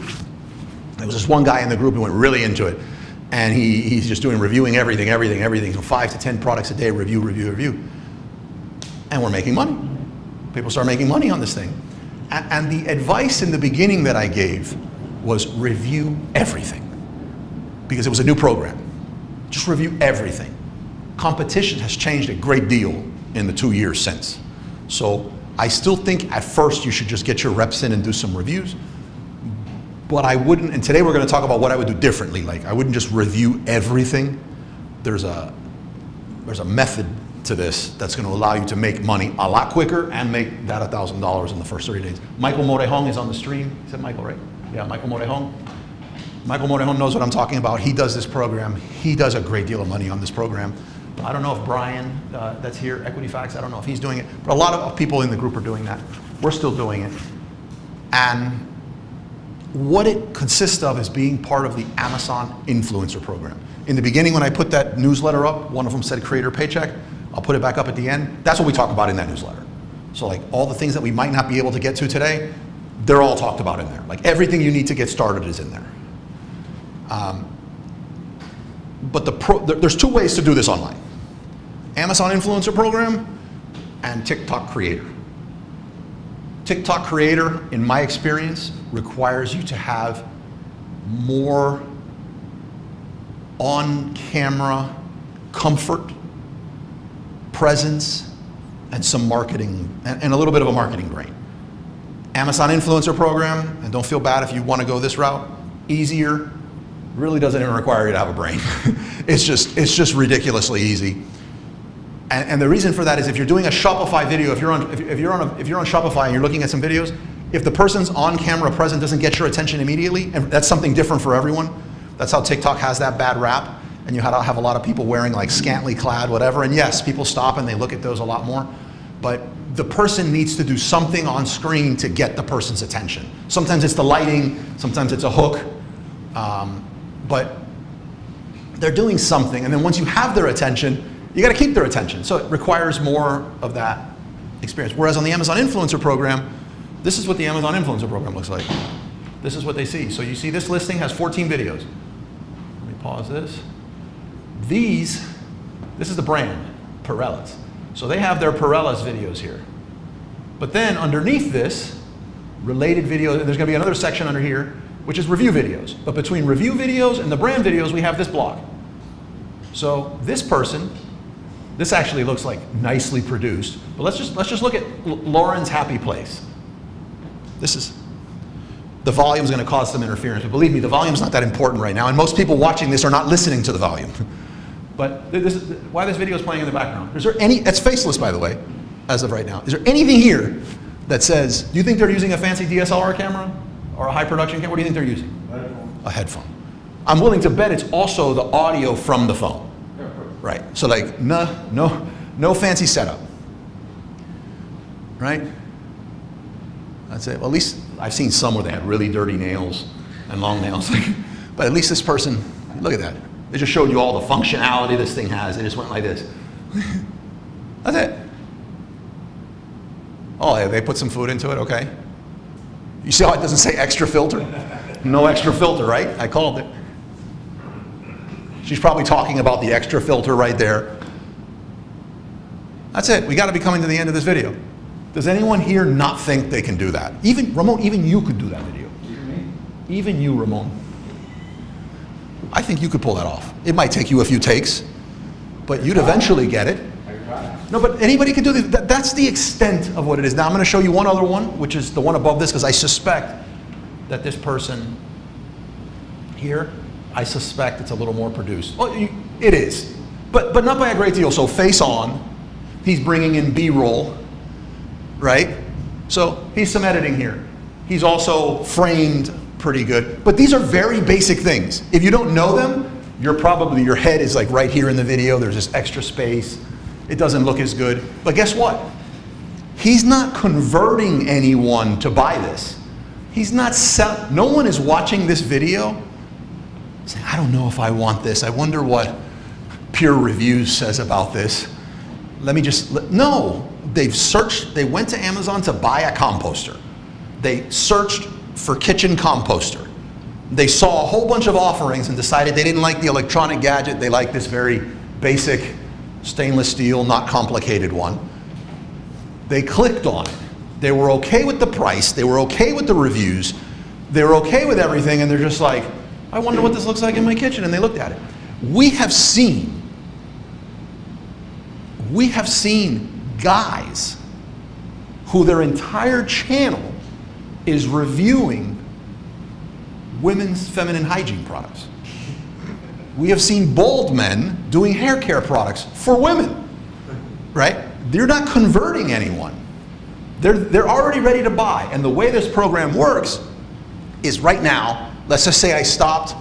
I really want to get one, and for 30 bucks, I almost want to buy this one right now, but my wife's watching, she'd probably be pissed. But like, I want to buy this one. If I buy this one right now, who makes money? Guess. Huh? Who? This guy. Why? This is the last video. Because it's the last video I watched. So it just happens to be the last video I watched before I bought. Now, when I go to my cart, my wife is addicted to shopping on Amazon. There's at least 12 other products in my cart right now. And I don't know how to save them for later or anything like that, so I'm just gonna check out. So I'm gonna check out with 13 products in my cart, which means I'm gonna make a percentage off this product and all the other products that are in my cart during checkout. And who's gonna get that money? Peer reviews. Because they were the last one. That's it. Like, we could end, I mean, I'm gonna get into a lot more today, but we could end the session right now. Like, that's how you make money with the Amazon Influencer Program. Everything else I'm gonna tell you is just like extra stuff that you could do to make more money. But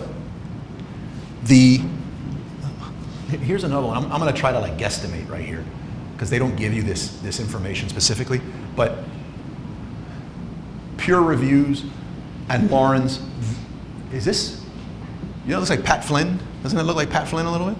It's not, but Jacob. So these three there's 5 of these video reviews that are gonna show up here, and there's like 10 or 15 that are gonna show up on the bottom of the product detail page. These are the ones that are getting they're the ones that are getting the most, right? 2 things about that. One, how many the product has 20,000 reviews. Did we see how many it sells per month? Let me jump out of here. 3,000 plus. So let's just call it 3,000. 3,000, that is, was only 10%. I'm gonna put a product like this probably close to 15% because it's a composter and you wanna see how it works versus if you were getting a pencil sharpener. I'm gonna say 10, 15% of, probably 15% for a product like this that are actually gonna go reference the video for a product like this.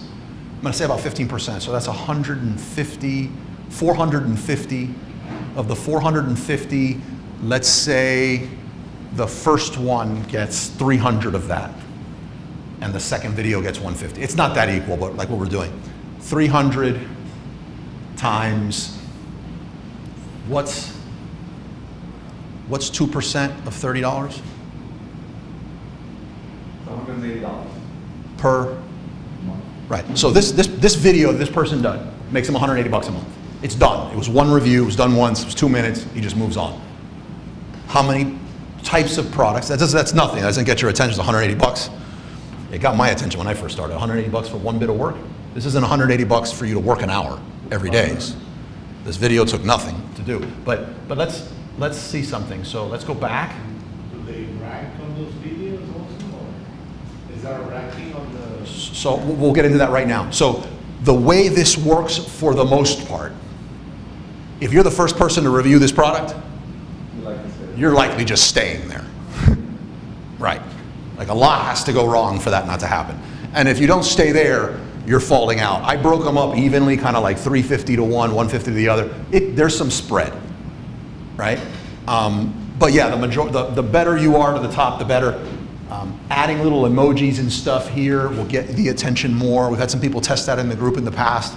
We did it on our account. It works. Like you can put stars. Like if you saw all this and then this one had some yellow stars or checks or anything, it's the same thing as that listing. Like it grabs your attention. It acts as a pattern interrupt. That helps a lot. But let's do 180 bucks. Let's go check out peer reviews real quick.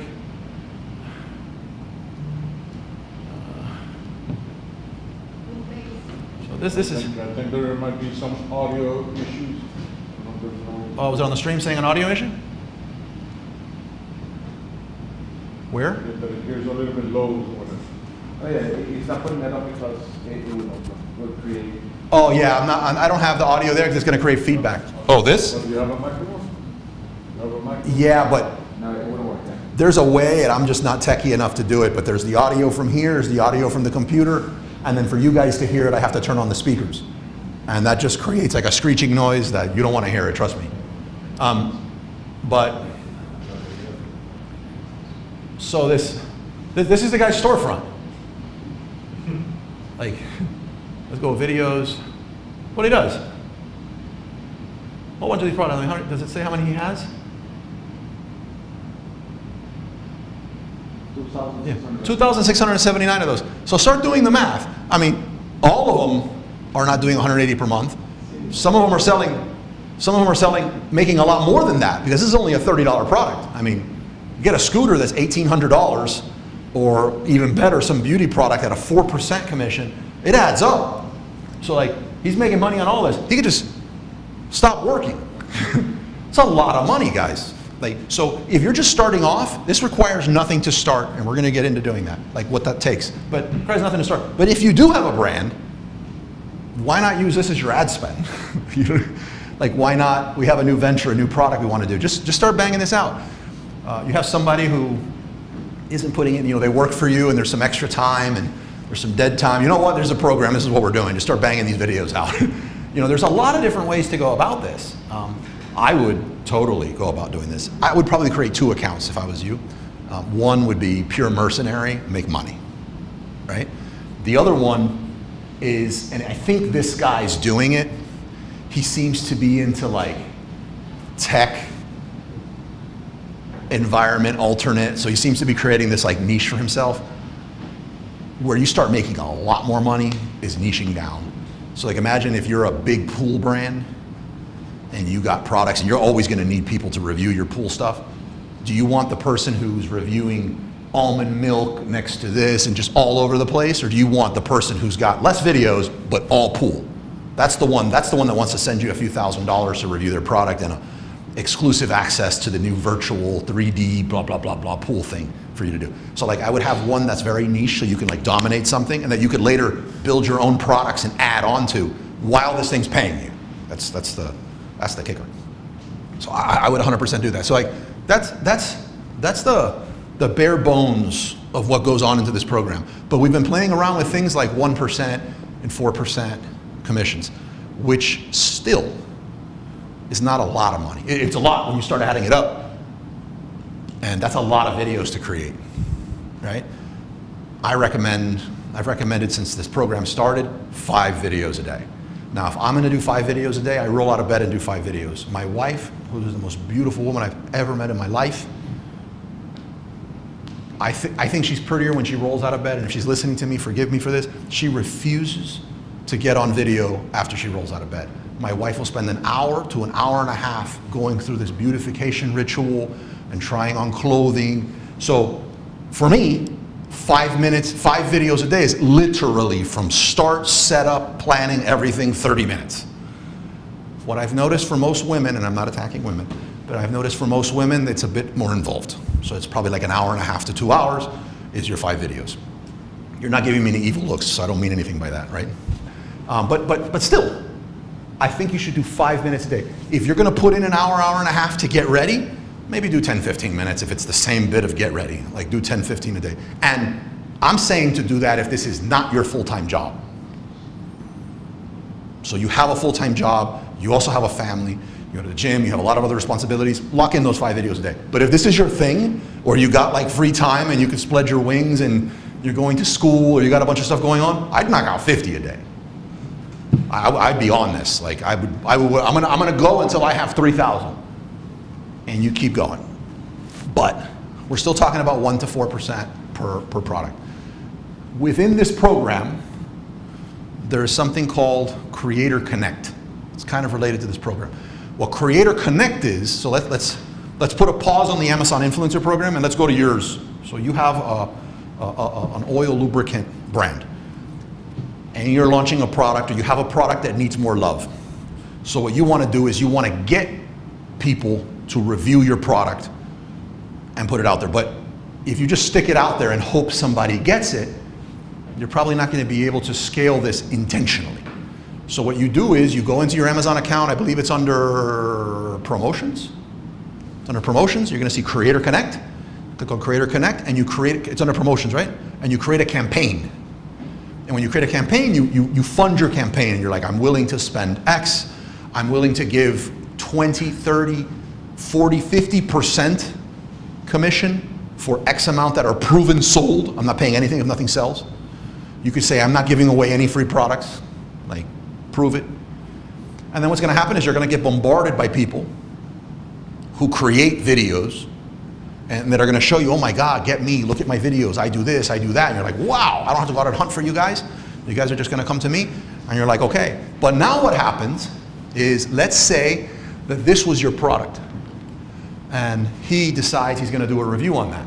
He's going to make, I don't know, the 2% that he would make as part of the program, plus the 30% that you're willing to give for the sales during that time. It's a lot more money.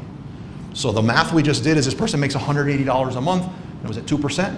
What would that be if it was 30, 40, 50% during that same time? It's a lot more money.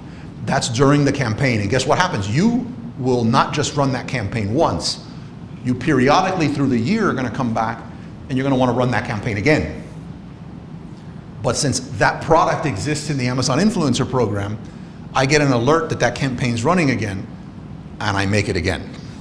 So one thing that I would do a lot differently now that I didn't do in the beginning is I would be more intentional about Creator Connect, because it's much less work for 30 to 40% than it is for the 2 to 4%. But it's still 2 to 4%. I mean, I'm still good with doing one video, make $180 a month in perpetuity. Yep. Is that program similar to Vine? No. I'm a Vine reviewer. He's a Vine reviewer, actually. So if you ever have some Vine stuff, you might be able to. I mean, you got to put it into Vine, and we have to go into our Vine portal and see that it's there. Just because it's there doesn't mean we see it. But if you ever have any Vine stuff you want to do, just hit us up. But no, the Vine, for Vine, I wonder if I can get into my Vine account from here. With Vine, I'll show you what that looks like, and like what's one of the, let me see. Ugh.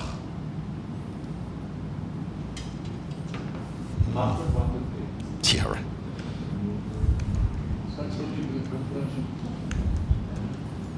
Carlos,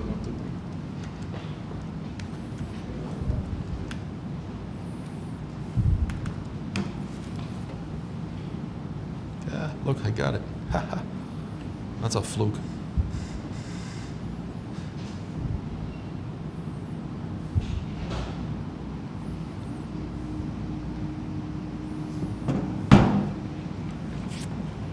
Okay, the first part looks like it's going to work.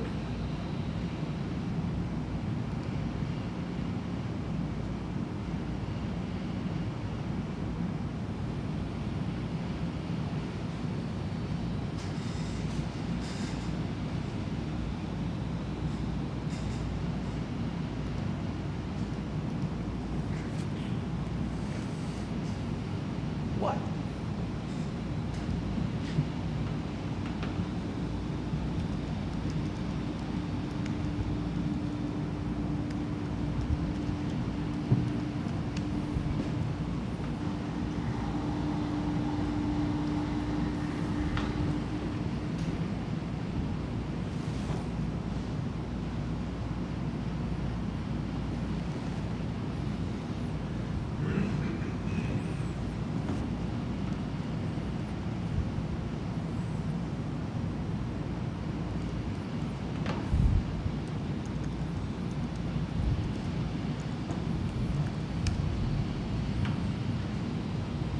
Almost there.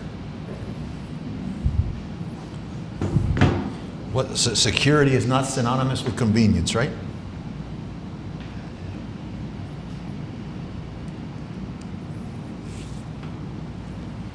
All right, so on Vine, what happens is we see this as like recommended for you.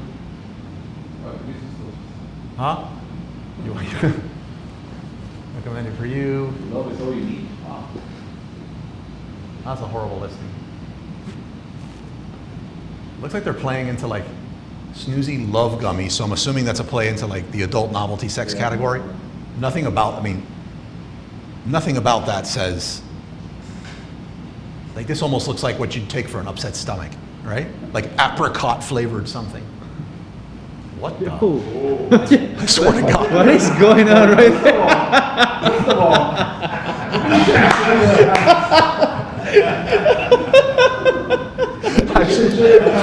I don't know what my wife and team are looking at. That's a first. yeah, sure. What? And then the dress. What is it? Yeah, this is a weird combination right here. I don't know what's happening. Hey, the algorithm knows, right? You should stop scrolling, man. No, I'm gonna stop. I'm gonna get out of this thing. Well, let me see. Is he love the ranger on the dress?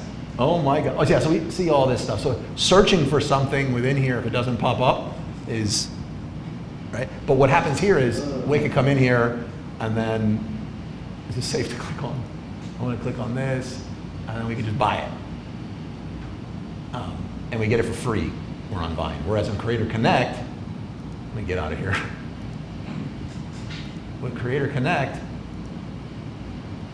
we need to reach out and sort of petition the brand to allow us to either get a free product or join the campaign. So very different. Here I don't need to interact with the brand. If you listed it, it's blind. Like the chances that you know who your reviewer is, and that's intentional. But yeah, but sometimes, like they do a good job of, they're gonna notice you're in South Florida. So I suspect that they don't let people in the same state as you almost see it. But every now and then you do. But if you ever do, just let me know, and obviously I would try to hook it up for you. And I can just give you the product back, so. Yeah, but Vine reviews, Vine products don't do a great job for commissions. Right.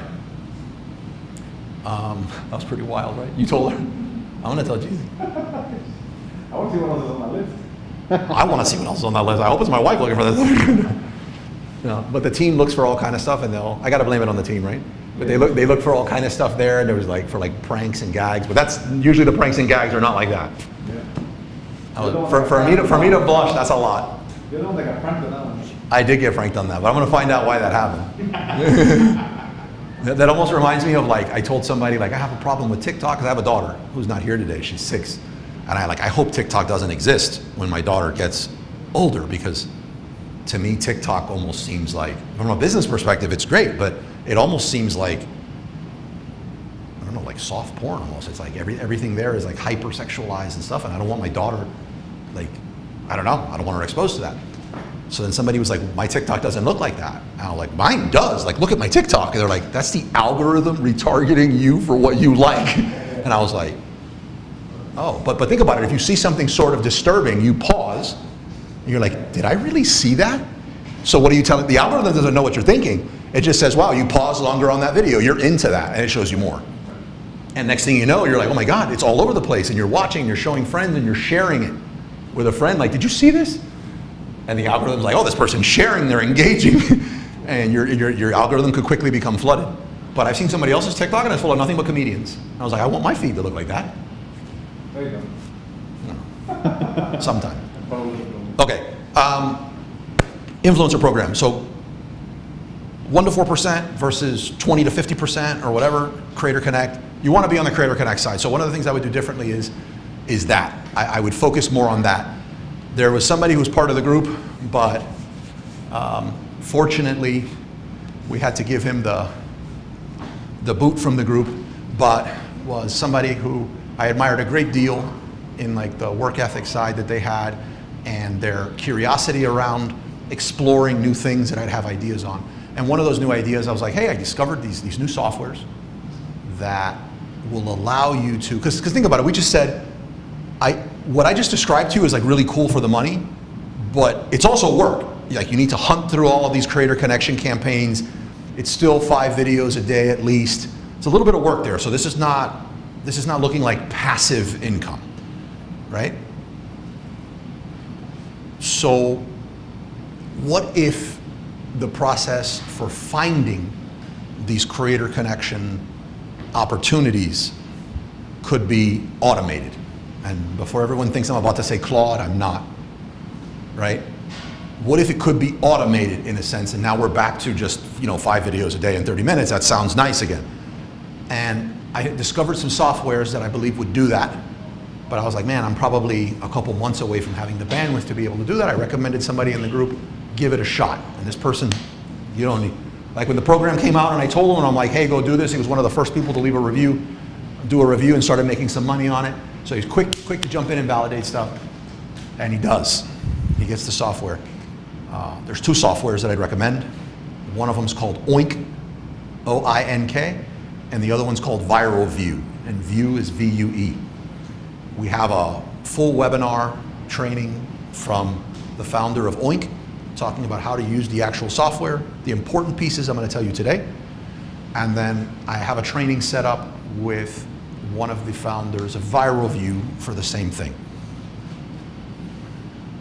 What do you recommend people do? I recommend having both. But when somebody's just starting and me telling you don't need to buy anything in the beginning, now I'm saying buy some software. You definitely can start with nothing. I'm assuming if you have nothing, you also have a little more time on your hands to like manually do these searches too. But if you have a couple dollars to spend, I would get one or both of these softwares, very affordable. And the two other things that I would recommend purchasing, if you have some money to spend on this program and you really want to like rapidly scale this thing, I'd recommend a mic like this, which this is the highest end you can get. You don't need this brand. I think this is 240 bucks, and I would get, huh? You don't need this. This is a Rode Pro something. Like, this is a nice, for what this is, I think this is a nice setup for this. Yeah, you do not need this. I've seen some things out there that, for the purposes of a video like this, you do not need this. I've seen some like $12 things that could do the job. But the other one would be a little clicker in your hand, because what's going to happen is you're going to go get your camera, your phone, and you're going to set it up, and then you're going to hit record, and then you're going to run over here, and then you're going to go, and you're done, and you're going to run over here, and you do like Ramon, like this, and you're going to stop it. You did that little thing. I was trying to imitate. I was trying to make you feel kind of. So you do Ramon and you stop it. So now what happens is you have this video file, but you need to cut off a little bit in the beginning, and you need to cut off a little bit in the end. If you have this clicker, you come over here. It doesn't matter if they see it. Don't worry. If they're paying attention to that, a lot of other things have gone wrong. So like you just have this in your hand and you start. You click. There's nothing for you to cut now. And when you finish, and like, I highly recommend it. Click. Nothing to cut. Those little pieces of cutting, it's a couple minutes each, even with like CapCut. You don't need to be a video editor. CapCut is your editor. So like you CapCut this out. That, I don't even think they sell a 1-pack because it's so cheap. I think it's $8 and it syncs to your phone. So like, if you wanted to get a really, really nice one and this $8 one, I mean, and the softwares, you're under 300 bucks and you're in there, you should make that back immediately. But that's it. And if you wanted to just get some books and lean it up and do the CapCut editing, you could too. What the software is going to allow you to do is go in to this Amazon program and say, okay, show me, first of all the reviews I've done to date, show me which ones have active creator connection campaigns going on right now that I could just say connect. So automatically, whatever I'm making on them now jumps to 20 to 50%. Another thing that it's going to do is help you surface opportunities. So you can say, wow, imagine here are the creator connection campaigns. These look great. They're 50%. I'm just throwing 50% out there. 50% commission. That's going to get your attention. But what if there's already 30 reviews on the listing? Or it sells, 10 minutes a day. Or it sells 10 units a month, right? That's not worth it. To reach out to the brand and ask them to send it to you. Instead, what you're looking for is a combination of the reverse. Sells a lot, whatever you think, and has very little to no videos on the listing. This is worth it. Now I want to reach out to the brand, I want to get this. So that's more that you're going to make money almost immediately. These softwares allow you to do that. Each one can do it on its own, but since you're investing some time for like an additional 50 bucks to get the second one, I would get it just to fact check each other. And then they each have a little bit that's extra. Like for example, each time you reach out to a brand, you don't want to say, hey, can you send me a free product? No. You want to give them a nice little pitch as to why they should send you a new product. Here's a link to stuff that I've done before. Here's some ideas that I have. I'm a real person. Make an exception and send me a free product. And most of the brands, they put not sending you a free product because they don't want freebie seekers to destroy their business. They're willing to send you one as long as you just like prove you're human. So like this allows you to save a whole bunch of different type of templates. Later on, I think it's a good idea when you're doing this program to kind of take stock of what you have access to. So some people were like, I can't do this, I live in a small home. Well, guess what? There's products out there and categories out there built for people with small homes. I don't have a backyard, I can't do that, but you have a balcony. There's a lot of products out there that are balcony specific. I have a pool, I don't have a pool. Like there's a whole bunch of things, and that's just at your home. What do you have nearby your house? Is there a lake? You know, do you have access to like a business like this? Like, that has more of like, you want to set up a little ballet bar and you want to do it. Oh, well, yeah, ballet bar would look kind of weird, you know, in a tiny little house with a balcony and a cat and all that crap. But like, but here, you'd be like, Carlos, you mind if I take a quick video here in the corner with this thing and like the glass in the background? You drop that in there. So you put this together and it allows you to create sort of like a one-pager saying like, here are the things I have, but you don't want to include all that into one. So you're like, for the products that I approach that I feel like my angle is, I have kids, or I have cats, or I have dogs, or whatever, I want to have this one pager that kind of speaks like why I'm the best person for that. And you can save all of them as templates to make the communication process more organized and more effective through Viral View and Oink. So they're very good in that. Think of all of this as things that you could do on your own. They would just take hours, and now because you're paying for these, you know, maybe $100 for both, you now can do all of this in like from the mobile device wherever you're at in a few minutes. So like it's worth it if you can do it. Would you recommend, for example, when you have two accounts and do like one for electronics and one for like home appliances, or that's not allowed? I'd start with one account, period. And if you already knew the account that you're like, I wanna really niche down and get into this one thing because it's part of like a greater plan that I want to establish myself in this space because I'm interested. And it could be purely for hobby. Like one that I've toyed with doing is remote control things, like remote control cars, remote control. I've always been fascinated with that since I was a kid. And when I was a kid, the level of remote control stuff that was out there is nothing compared to like what is out there now. I think they take like real gas now. So I'd be like, this would be so cool to be able to do this. And I have my son and my daughter. But like to be able to do that, I'm having fun, but I'm also making money from this hobby and I'm introducing them. So it doesn't have to be something I'm trying to retire off of, but it's also something I'd love to when the new thing comes out with this drone or this whatever, that I'm the person they think of to do this. It'd be like really cool. So if I already knew that, I would dial that in and have a separate account for that. If you don't know what that is right now, let your North Star right now, I mean, whatever your dad says, but I think cash flow positive is where you want to try to do something that's going to cash flow positive for you, that you don't feel miserable at, and that's going to allow you to like, I don't know, pay off debts or get financially stable or invest in this thing you want to do or take risks. I mean, I don't know how old you are, but how old are you? 26. You're 26? Oh, you guys just have great genes. Yeah, you don't look 26. I'm here thinking like 16, 18. Are you about to graduate? 26? Sure. Right? Yeah. I was thinking like I'm trying to say like, well, if I was still in high school too, I would do this, or like, you're probably thinking about getting into school. Okay, no, good. You gotta thank dad. Or maybe mom too, right? Yeah, oh good, 26. Yeah, I don't know, like whatever, buy a house. Kids, family, whatever, like, it all just gets more expensive from here. So like, yeah, I would have my first one just be like a money machine. And let it make money, and let you enjoy. 26, Jesus. So, okay, so we got to that part. The next part. What did you ever talk about the TikTok affiliate type of things? Because I mean, they go hand in hand. If you're going to do this, why not TikTok? Yeah, I hope I have some time, and I will get into the TikTok side of it.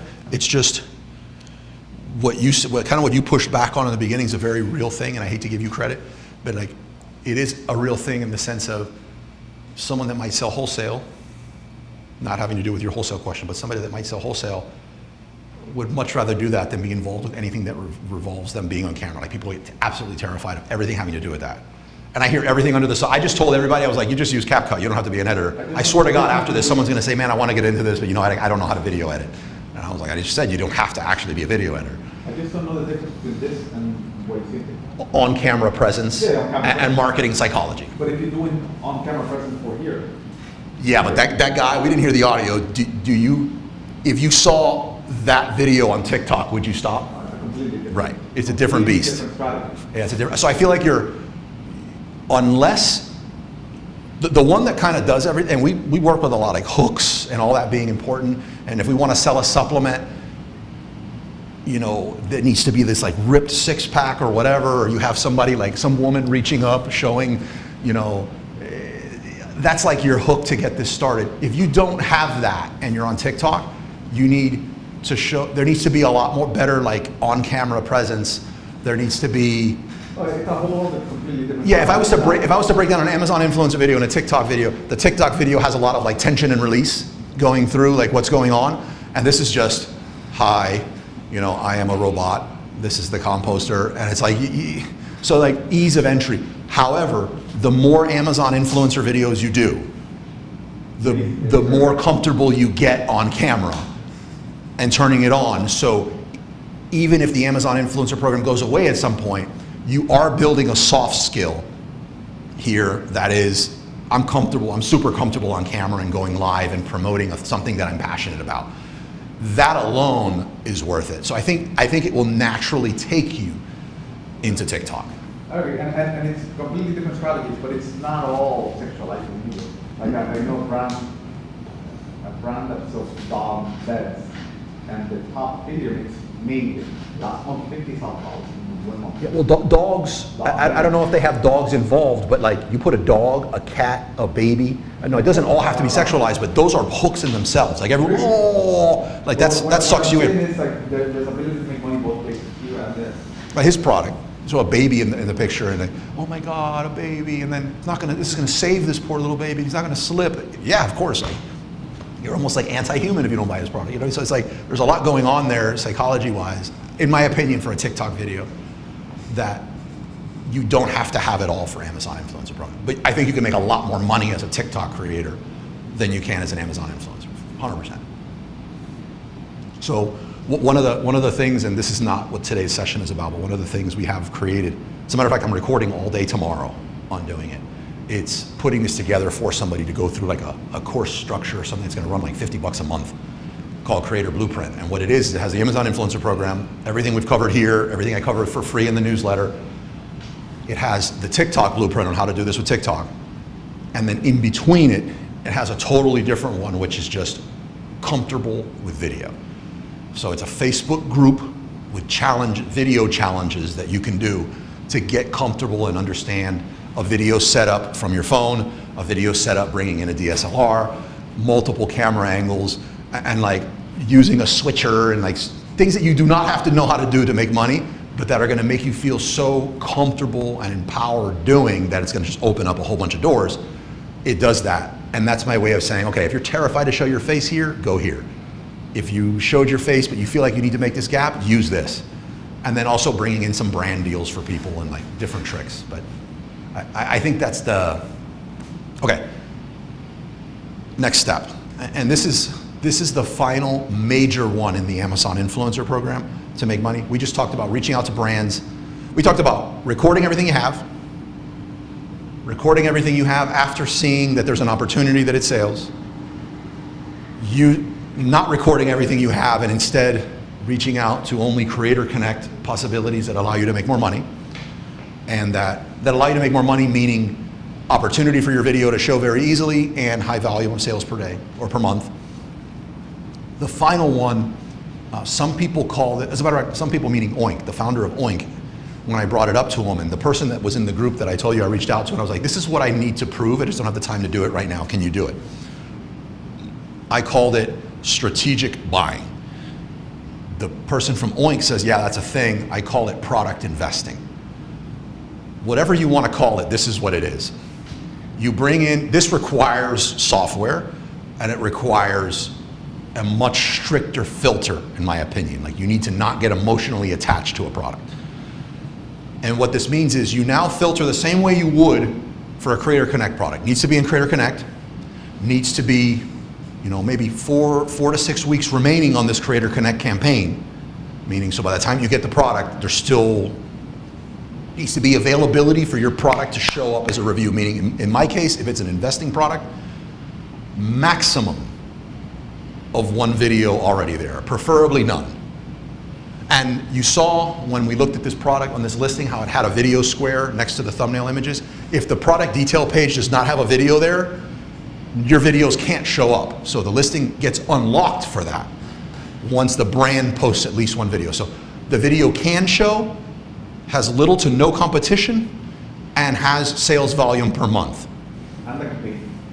And a campaign in Creator Connect that has at least 4 to 6 weeks remaining.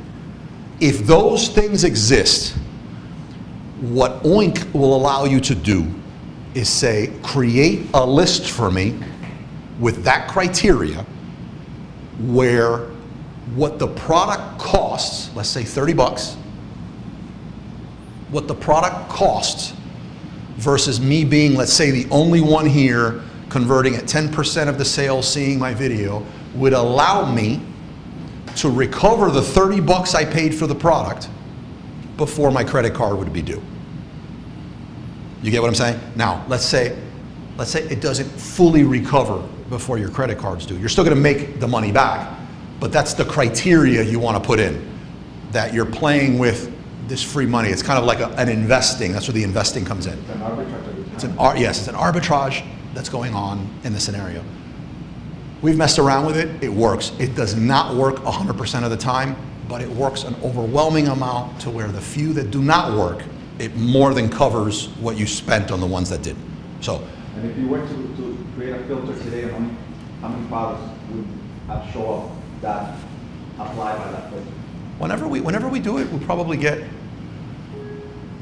and it's multiple times per day. It's not just once per day that you get this window. We could probably surface about, I don't know, 15 to 25 products a day. 15 to 25 different products constantly. And we don't have somebody there just, but yeah, 15 to 20. 15 to 25 opportunities per day plus you could buy for the purposes of recuperating Yeah. the commission. Yeah, and let's say it's 20. I'm gonna say 16 to 17 would, at least 15 would hit the mark. It does not mean that the 5, it's 16 to 17, but let's say 15 hit the mark, 5 didn't. It doesn't mean they brought in nothing. It just means they didn't fully recover what was there. So you're in no situation, however that falls, are you out money. And then there's still Creator Connect campaigns going on that pass when the credit card was due. And then even when there is no credit card, it's still commissions that you're making, and for the life of the product, you stay the number one there. So like, for the right. But for the purposes of staying true to your criteria so that this falls in your favor, that's the strict criteria you put in place. Product investing, your product investing, that's it. Nothing's ever 100% in business. Right, yeah. It says that if you don't have a video on the listing, It should have a video on the listing, but let's just, I'm gonna click into, what's 18 here? Let's just grab, I don't know, what is this? Okay, so I don't know what this is. So you see this listing, looks like a whole bunch of other listings. Why is this not, Jesus Christ, this is long. Okay, where is it? Oh, right here, yeah. All right, so like listings, it has a main image, it's got all these different images going on. No, and Amazon is forcing the brands to have videos. Right, right. So what happens though, sometimes these video thumbnails that you see here, some won't have a video. If there's no video showing up on the listing, it means the brand has not listed at least one brand video yet. But as soon as and that means even if you record an influencer video, it's not showing up here. It's not unlocked to appear. I have another question. So the brand pays if the buyer actually saw a video, or pays every time it sells a product? So on the Amazon influencer side, the brand doesn't pay anything. Amazon pays out of their end for that transaction. So that composter, when I bought it, the brand doesn't pay anything. The brand's paying enough. Amazon gets out of their cut, and in their side, the reason they're paying you is because, like these shirts, before I started getting into business, I was a runner. I was rail thin. And then, like I say, nobody brainstorms, like when you're highly stressed running a business, nobody brainstorms over tilapia and broccoli, right? It's junk food. So I did junk food and stress, and I ballooned up to 400 and something pounds. The last 2 years I've been on a thing, I'm down to 230. But when I was getting big in weight, and I'm full of tattoos, my wife hates me being in like basketball jerseys, and I'm in basketball jerseys and gym shorts all the time. So she's like, in public, you gotta look presentable, and she wanted me to get long sleeves, and I wasn't gonna wear like things that go to the dry cleaner. So I saw somebody who was a bigger guy wearing these Columbia shirts. They're super comfortable, and they don't hug me like my body doesn't, I don't have a six pack, I don't feel like a chorizo. I don't wanna feel like an encased chorizo. So I was like, oh, that's the shirt for me. So I've got those. My wife hates them now. She'd rather me wear basketball jerseys, and I've wore them for a decade. All black. To see me in this color is like strange. You tell you, it's shocking, right? Even the pants are different. I have this one look, and I always wear it. That was influenced by that. So how many Columbia shirts have I bought since then because of that one video? So from Amazon side, that's why they pay. On the Creator Connect campaign, if you set up a campaign, what happens is I now make say the 2% from the composter from Amazon, but whatever you funded that campaign on, 20, 40, 50%, you pay that. Even if Per sale. Per sale. Per sale. It doesn't matter if I saw or not the video. No, it's per sale. Wow. Yeah. Per sale. And you can set from the brand side, you can protect yourself and say, I'm like, just to say you don't want to wake up one morning, or maybe you do, but say you wanted to launch and you were willing to give up a much bigger percentage to gain some position, but it's not a sustainable profit margin for you. You don't want to wake up one morning and realize you now need to fund 40% of 3,000 sales. So you can cap what's going on the back end and control it. So okay, so here, this needs to be unlocked, is what I like to call it. This is clearly unlocked. But when you're looking at it, once it's unlocked, what you'd have to do is you'd have to come in here manually, and you'd say, okay, this top section, this is the brand, their brand videos. This next section, where you'd see 5, is influencers. These are all influencers. Kuz and Vinny, pure reviews, according to Jonathan, Destiny, these are those reviews. So when you're doing either the Creator Connect play, where you're being a little more intentional about what you're selling, or you're product investing, and you're using the software, you can manually go into all these products and do this, or you can have the software come in and say, show me the ones that are unlocked, but have none. Which means if I see this opportunity, I can contact the brand. We have a week to week and a half turnaround. They finally send me the product, and then I review it. And in 2 weeks, what has changed? I'm not out the cost of the product because they sent me a free one. But if you look at the math, and I'm like, if I order it right now, Amazon says I'll have it delivered to my house tomorrow at 2 a.m. This thing's going to be listed at 9 a.m. By the same 2 weeks go by, I may have recovered all the money. That's the. And then I'm also sticky. And I'm locked into that top spot. So like, it makes a lot of sense. I would just hazard anyone that gets super excited based on what I'm saying. I don't think you should go open your account and drop $1,000 into product investing. Like just play with it. Put a little budget out there, do it. Also review. The most important thing to start is to get your reps in and doing some of these reviews. So I still think it's a good idea to just try to get 100 products from around your house. Start with the kitchen, get a blender. And don't just review the blender. Review the blender, then review each of the blades separately, because they sell separately, and then review the carafe that probably comes with 3 of them. Review them separately. Review the outlet cover. Review the base. Review the chair you sit in. Get like 100. 10 are gonna suck. Your first 10 are gonna suck and be horrible. And they're gonna gradually get better. Review 100 of them, and while that's going on, watch the tutorials on Oink. Subscribe to the newsletter. I'll pop it back up. Subscribe to the newsletter. It's 100% free, which is this one. Bang, bang, bang. Come here, Mama. My daughter's here now. She's shy. Really? She told me she's going to buy. Did you guys scan it already? She told me she was going to buy it. Hack. Huh? It's a little hack. Instead of that little, in the holistic hazelnut, instead of that little plant, how about a little pointy sign towards the video? Yeah, you see, good call on Ramon's part. You see the emoji here? That got your attention. Yeah, but like instead of that, a little. It'll be an arrow. A little left arrow, like a little Yeah. hand pointing towards the Totally. video. Yeah, totally. It makes me want to click and, babe, come say hi. I got to prove I have a wife. Babe, you know what you're looking for? They all know now what you search for on Amazon Vine. Come here, we got some explaining to Oh do. God. Can you share with everybody, look at the camera. Can you share with everybody what you're shopping for on Amazon Vine? Oh. I haven't been doing an Amazon Vine. Oh, this doesn't look good for me. Lately. I No, mean, I do no, generally. no, I know. You That put means it on the that means it's spot. I Rachel. get help, especially sometimes, and maybe sometimes. Like, what happened? What was there a search for what? I opened up the You're Amazon putting her Vine. on the spot there. The first thing that it showed was like love candy. That was not me. And No, the first thing it showed is the love candy. So then I'm like, that looks weird. I even gave some feedback on it. Then I scroll a little bit. The next one was bondage and discipline ropes. And looking at you, it looks like no.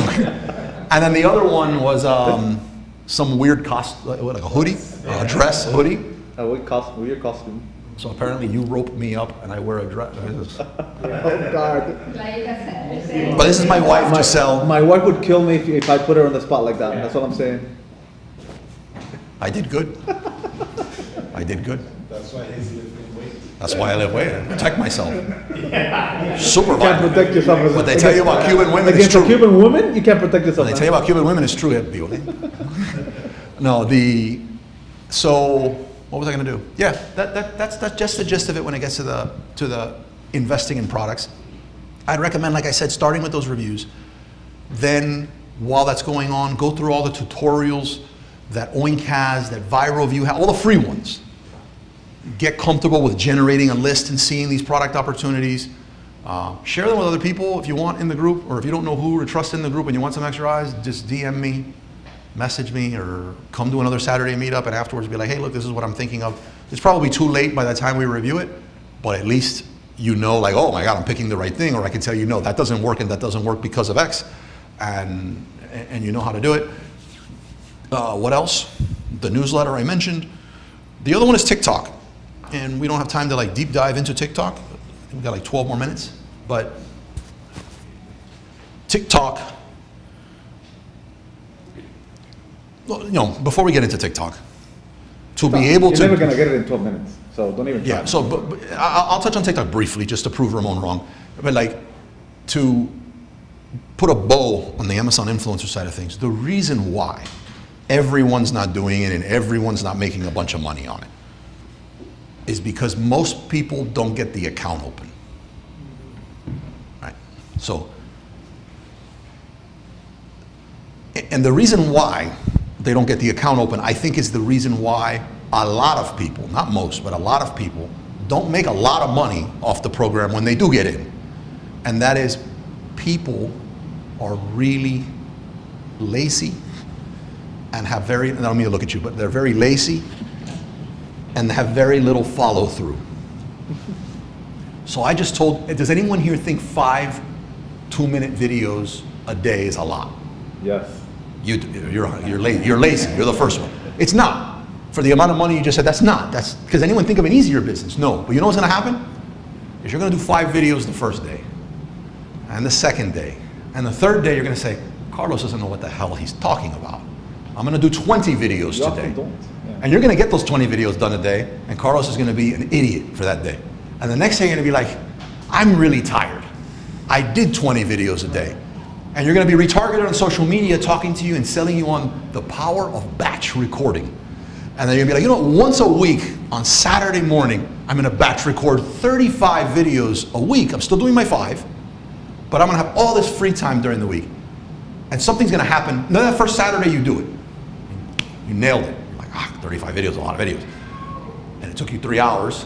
So you're like, oh my God. The next Saturday something came up, and the next Saturday you're sick. And then you're like, I'm just gonna batch record 135 videos to kind of catch up with the 5. There's 2 problems with that. One, what you're building right now is a habit and a muscle that you need to row. That would be equivalent of what I just described, is going to the gym once a month and blasting chest. You don't grow, nobody's chest gets bigger like that, right? You're hurting all the time and not seeing results. It's just as important for you to get your reps in and put in these videos and build this habit than it is to do the number of videos, right? What you are not also realizing is you could do 100 videos a day.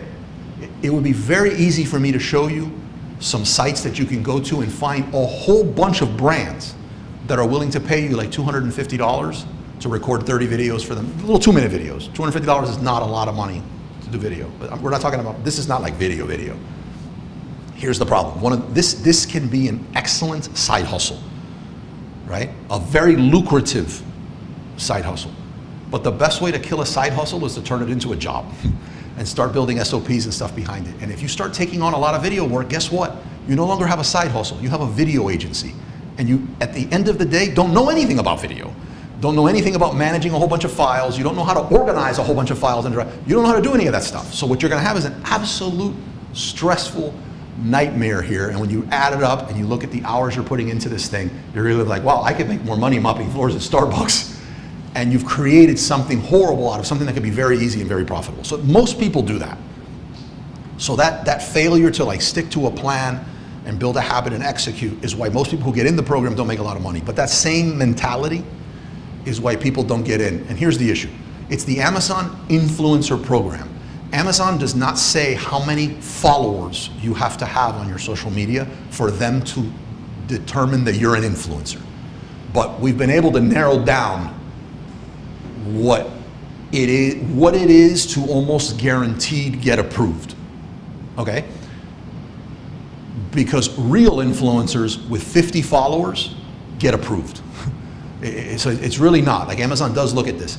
Here's the tool, and when I had created some mini course a long time ago to help people get approved, it's wildly outdated from 2 years, so I'm not pitching it, but a lot of some of the other stuff I talked about, habits and stuff like that, does apply still in that course.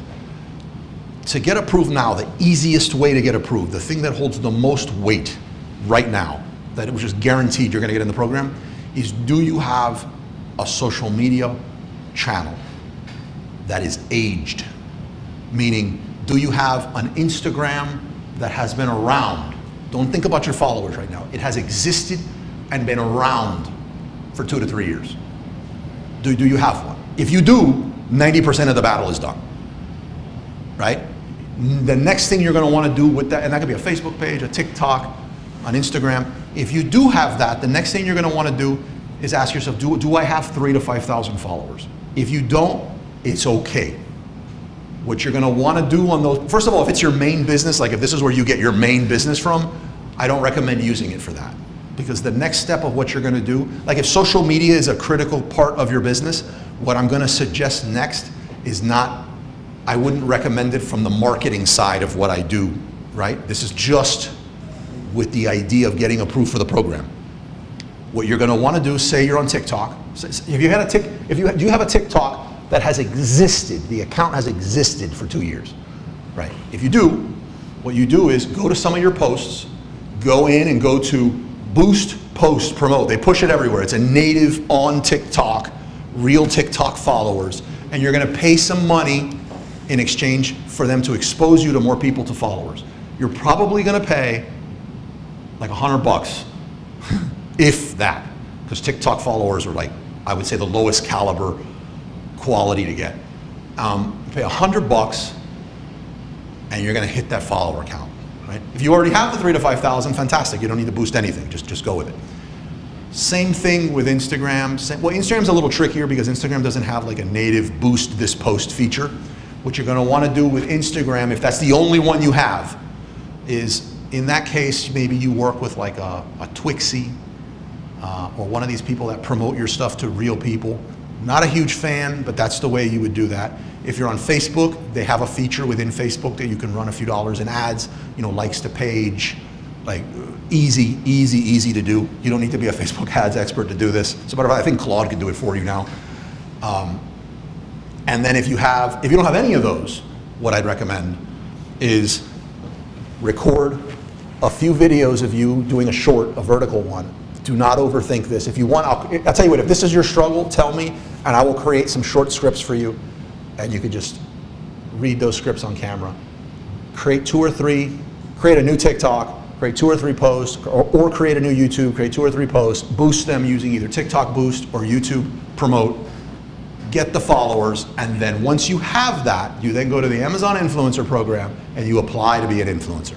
If you do that, and you don't reinvent this, you don't go out there and find someone that's trying to sell you a $5,000 course on how to do this. If you do that, you're gonna get approved for the Amazon Influencer Program, but that's only the first step. If you have the Amazon Influencer Program, you do not make money like this. You with me? There's a second step that's required, and that's to apply for monetization once you're an Amazon influencer, right? So some people get stuck and they don't get past the first one, or they get rejected. Me, if there's an opportunity to make this kind of money and I get rejected once, we just try again. What did we learn from this? You just try again, that's it. You're not banned forever from doing this. Just try it again. How many times are you willing to try this to make a few $1,000s easy per month? I would try a lot. Most people get it on the first time if you follow what I'm saying. But if you don't, you try again, a lot of people quit. The second thing you need to do is you need to submit 3 videos. 3 videos that you're gonna review on a product. A lot of people get stuck on this. They submit 5 videos, 10 videos, 1 video, 2 video. They don't read the rules regarding the videos. These 3 videos are the only 3 videos that Amazon's gonna be stricter on. And by strict, if your account was seasoned, meaning it's 2 to 3 years old, you can get away with murder in those 3 videos. They really don't even care. They become tougher to pass on the less seasoned your social media account was to get approved for the program in the first place. That's how sometimes you'll see somebody get on, I don't even know what language they were speaking. They were like all over the place, the camera angles, everything was just horrible, and they got approved. And then somebody else that did the framing right and everything didn't get approved. When we were able to dive into that, we found out it had to do with how seasoned the social media account was that they got approved with. So the 3 videos, roughly, a lot of it is common sense. Don't make any claims. And this applies for men and women, but women have a harder time with this. But even a guy, like, say I was in the pool and I decided to do a video of a floaty that's in the pool, and I'm not wearing a shirt, right? My abs are not ready for that, so I wouldn't do this. But like, let's say that was the case. The video's probably gonna get flagged because I'm showing a lot of skin, right? You have to show a lot less than normal if you're a woman. So anything that's too, I'm talking about acceptable, classy, professional, whatever, but it happens to show some, or its straps are here, showing a lot of shoulder, something like that. In those 3 videos, you need to be just whatever, wear a jacket.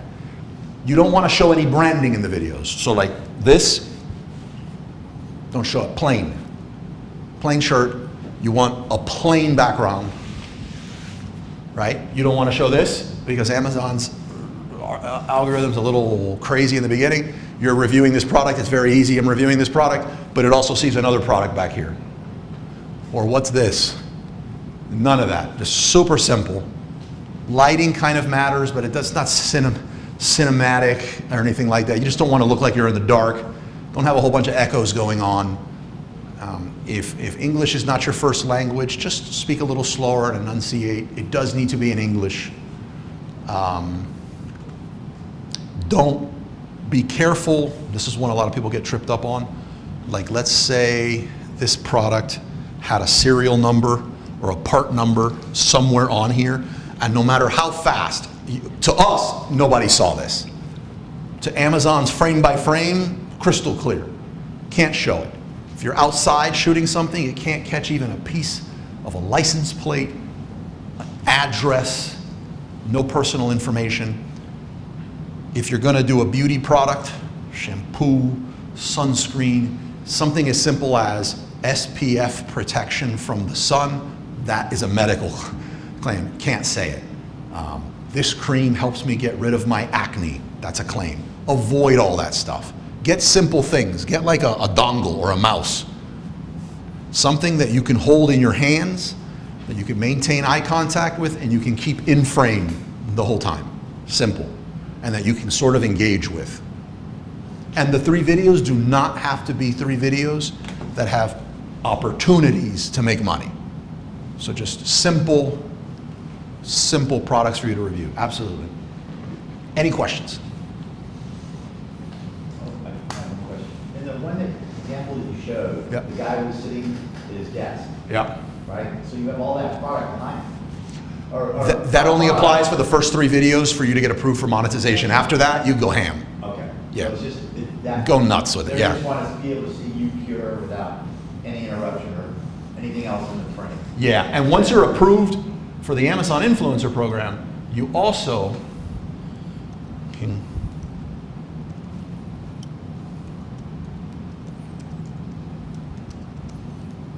if you're not freaked out enough, yeah, people that are doing this are making some good money as Amazon influencers. Where is this?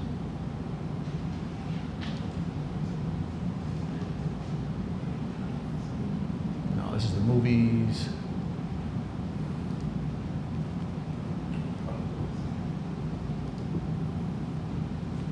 Yeah, once you're in there, you can do these things. These are just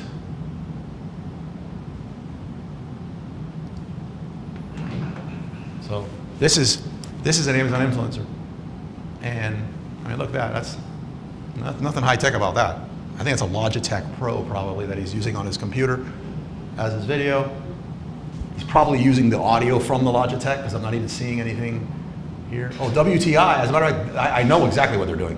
WTI is a pretty cool model, and that is they just go out and they find a whole bunch of people that are willing to do this like he's doing, and they put you in the network and they have you do these reviews. But as an influencer here, he's probably got a carousel. Yeah, notice this carousel. He's going to talk about all these products in this live stream over 45 minutes. And anyone that watches this and likes what he has to say and buys any of those products, he makes a commission off of those products. Some of those might have Creator Connect campaigns. In addition, these products, when he's featuring them in the stream, appear on the product detail page of the product where it's being reviewed. So any traffic that listing has at the time also benefits from that. So cool thing to throw up again, if you're intimidated at first about just being on video doing a thing, live stream's a whole other animal. But again, it's one of those things that once you do a few of them, it's actually very easy. And then TikTok, which we do not have time to get into today. TikTok is once you're comfortable with a bit of a live stream component, once you're comfortable with your on-camera presence, and you've brought in some other elements like lighting and whatnot, then you want to bring in the TikTok program. And then you have no shortage of people that are willing to pay you either monthly retainers or per video contracts almost immediately to review their products. So it's like a guaranteed path to some money. Some of these brands, they don't work with brands like that, and instead they're just like, okay, I know that Igor has, his brand, and I know that on TikTok Shop he's giving up. He just has it on the back end for creators like me to see that he's willing to give up 20% per sale. And his products don't sell for a big dollar amount, but my channel and my followers, I know, do really well with the type of content that his brand is around. So this is easy money for me. This is in my wheelhouse. So I'll do videos and stuff and talk about it. I don't need to engage with Igor. I don't need to do anything. I've just connected it to where every time I get a sale of this product on my video, I'm automatically getting paid. So it opens up a lot of different opportunities to make money that are different than the Amazon Influencer Program. I recommend starting with the Amazon Influencer Program. If nobody has any questions, we'll wrap up. Yeah, thank you.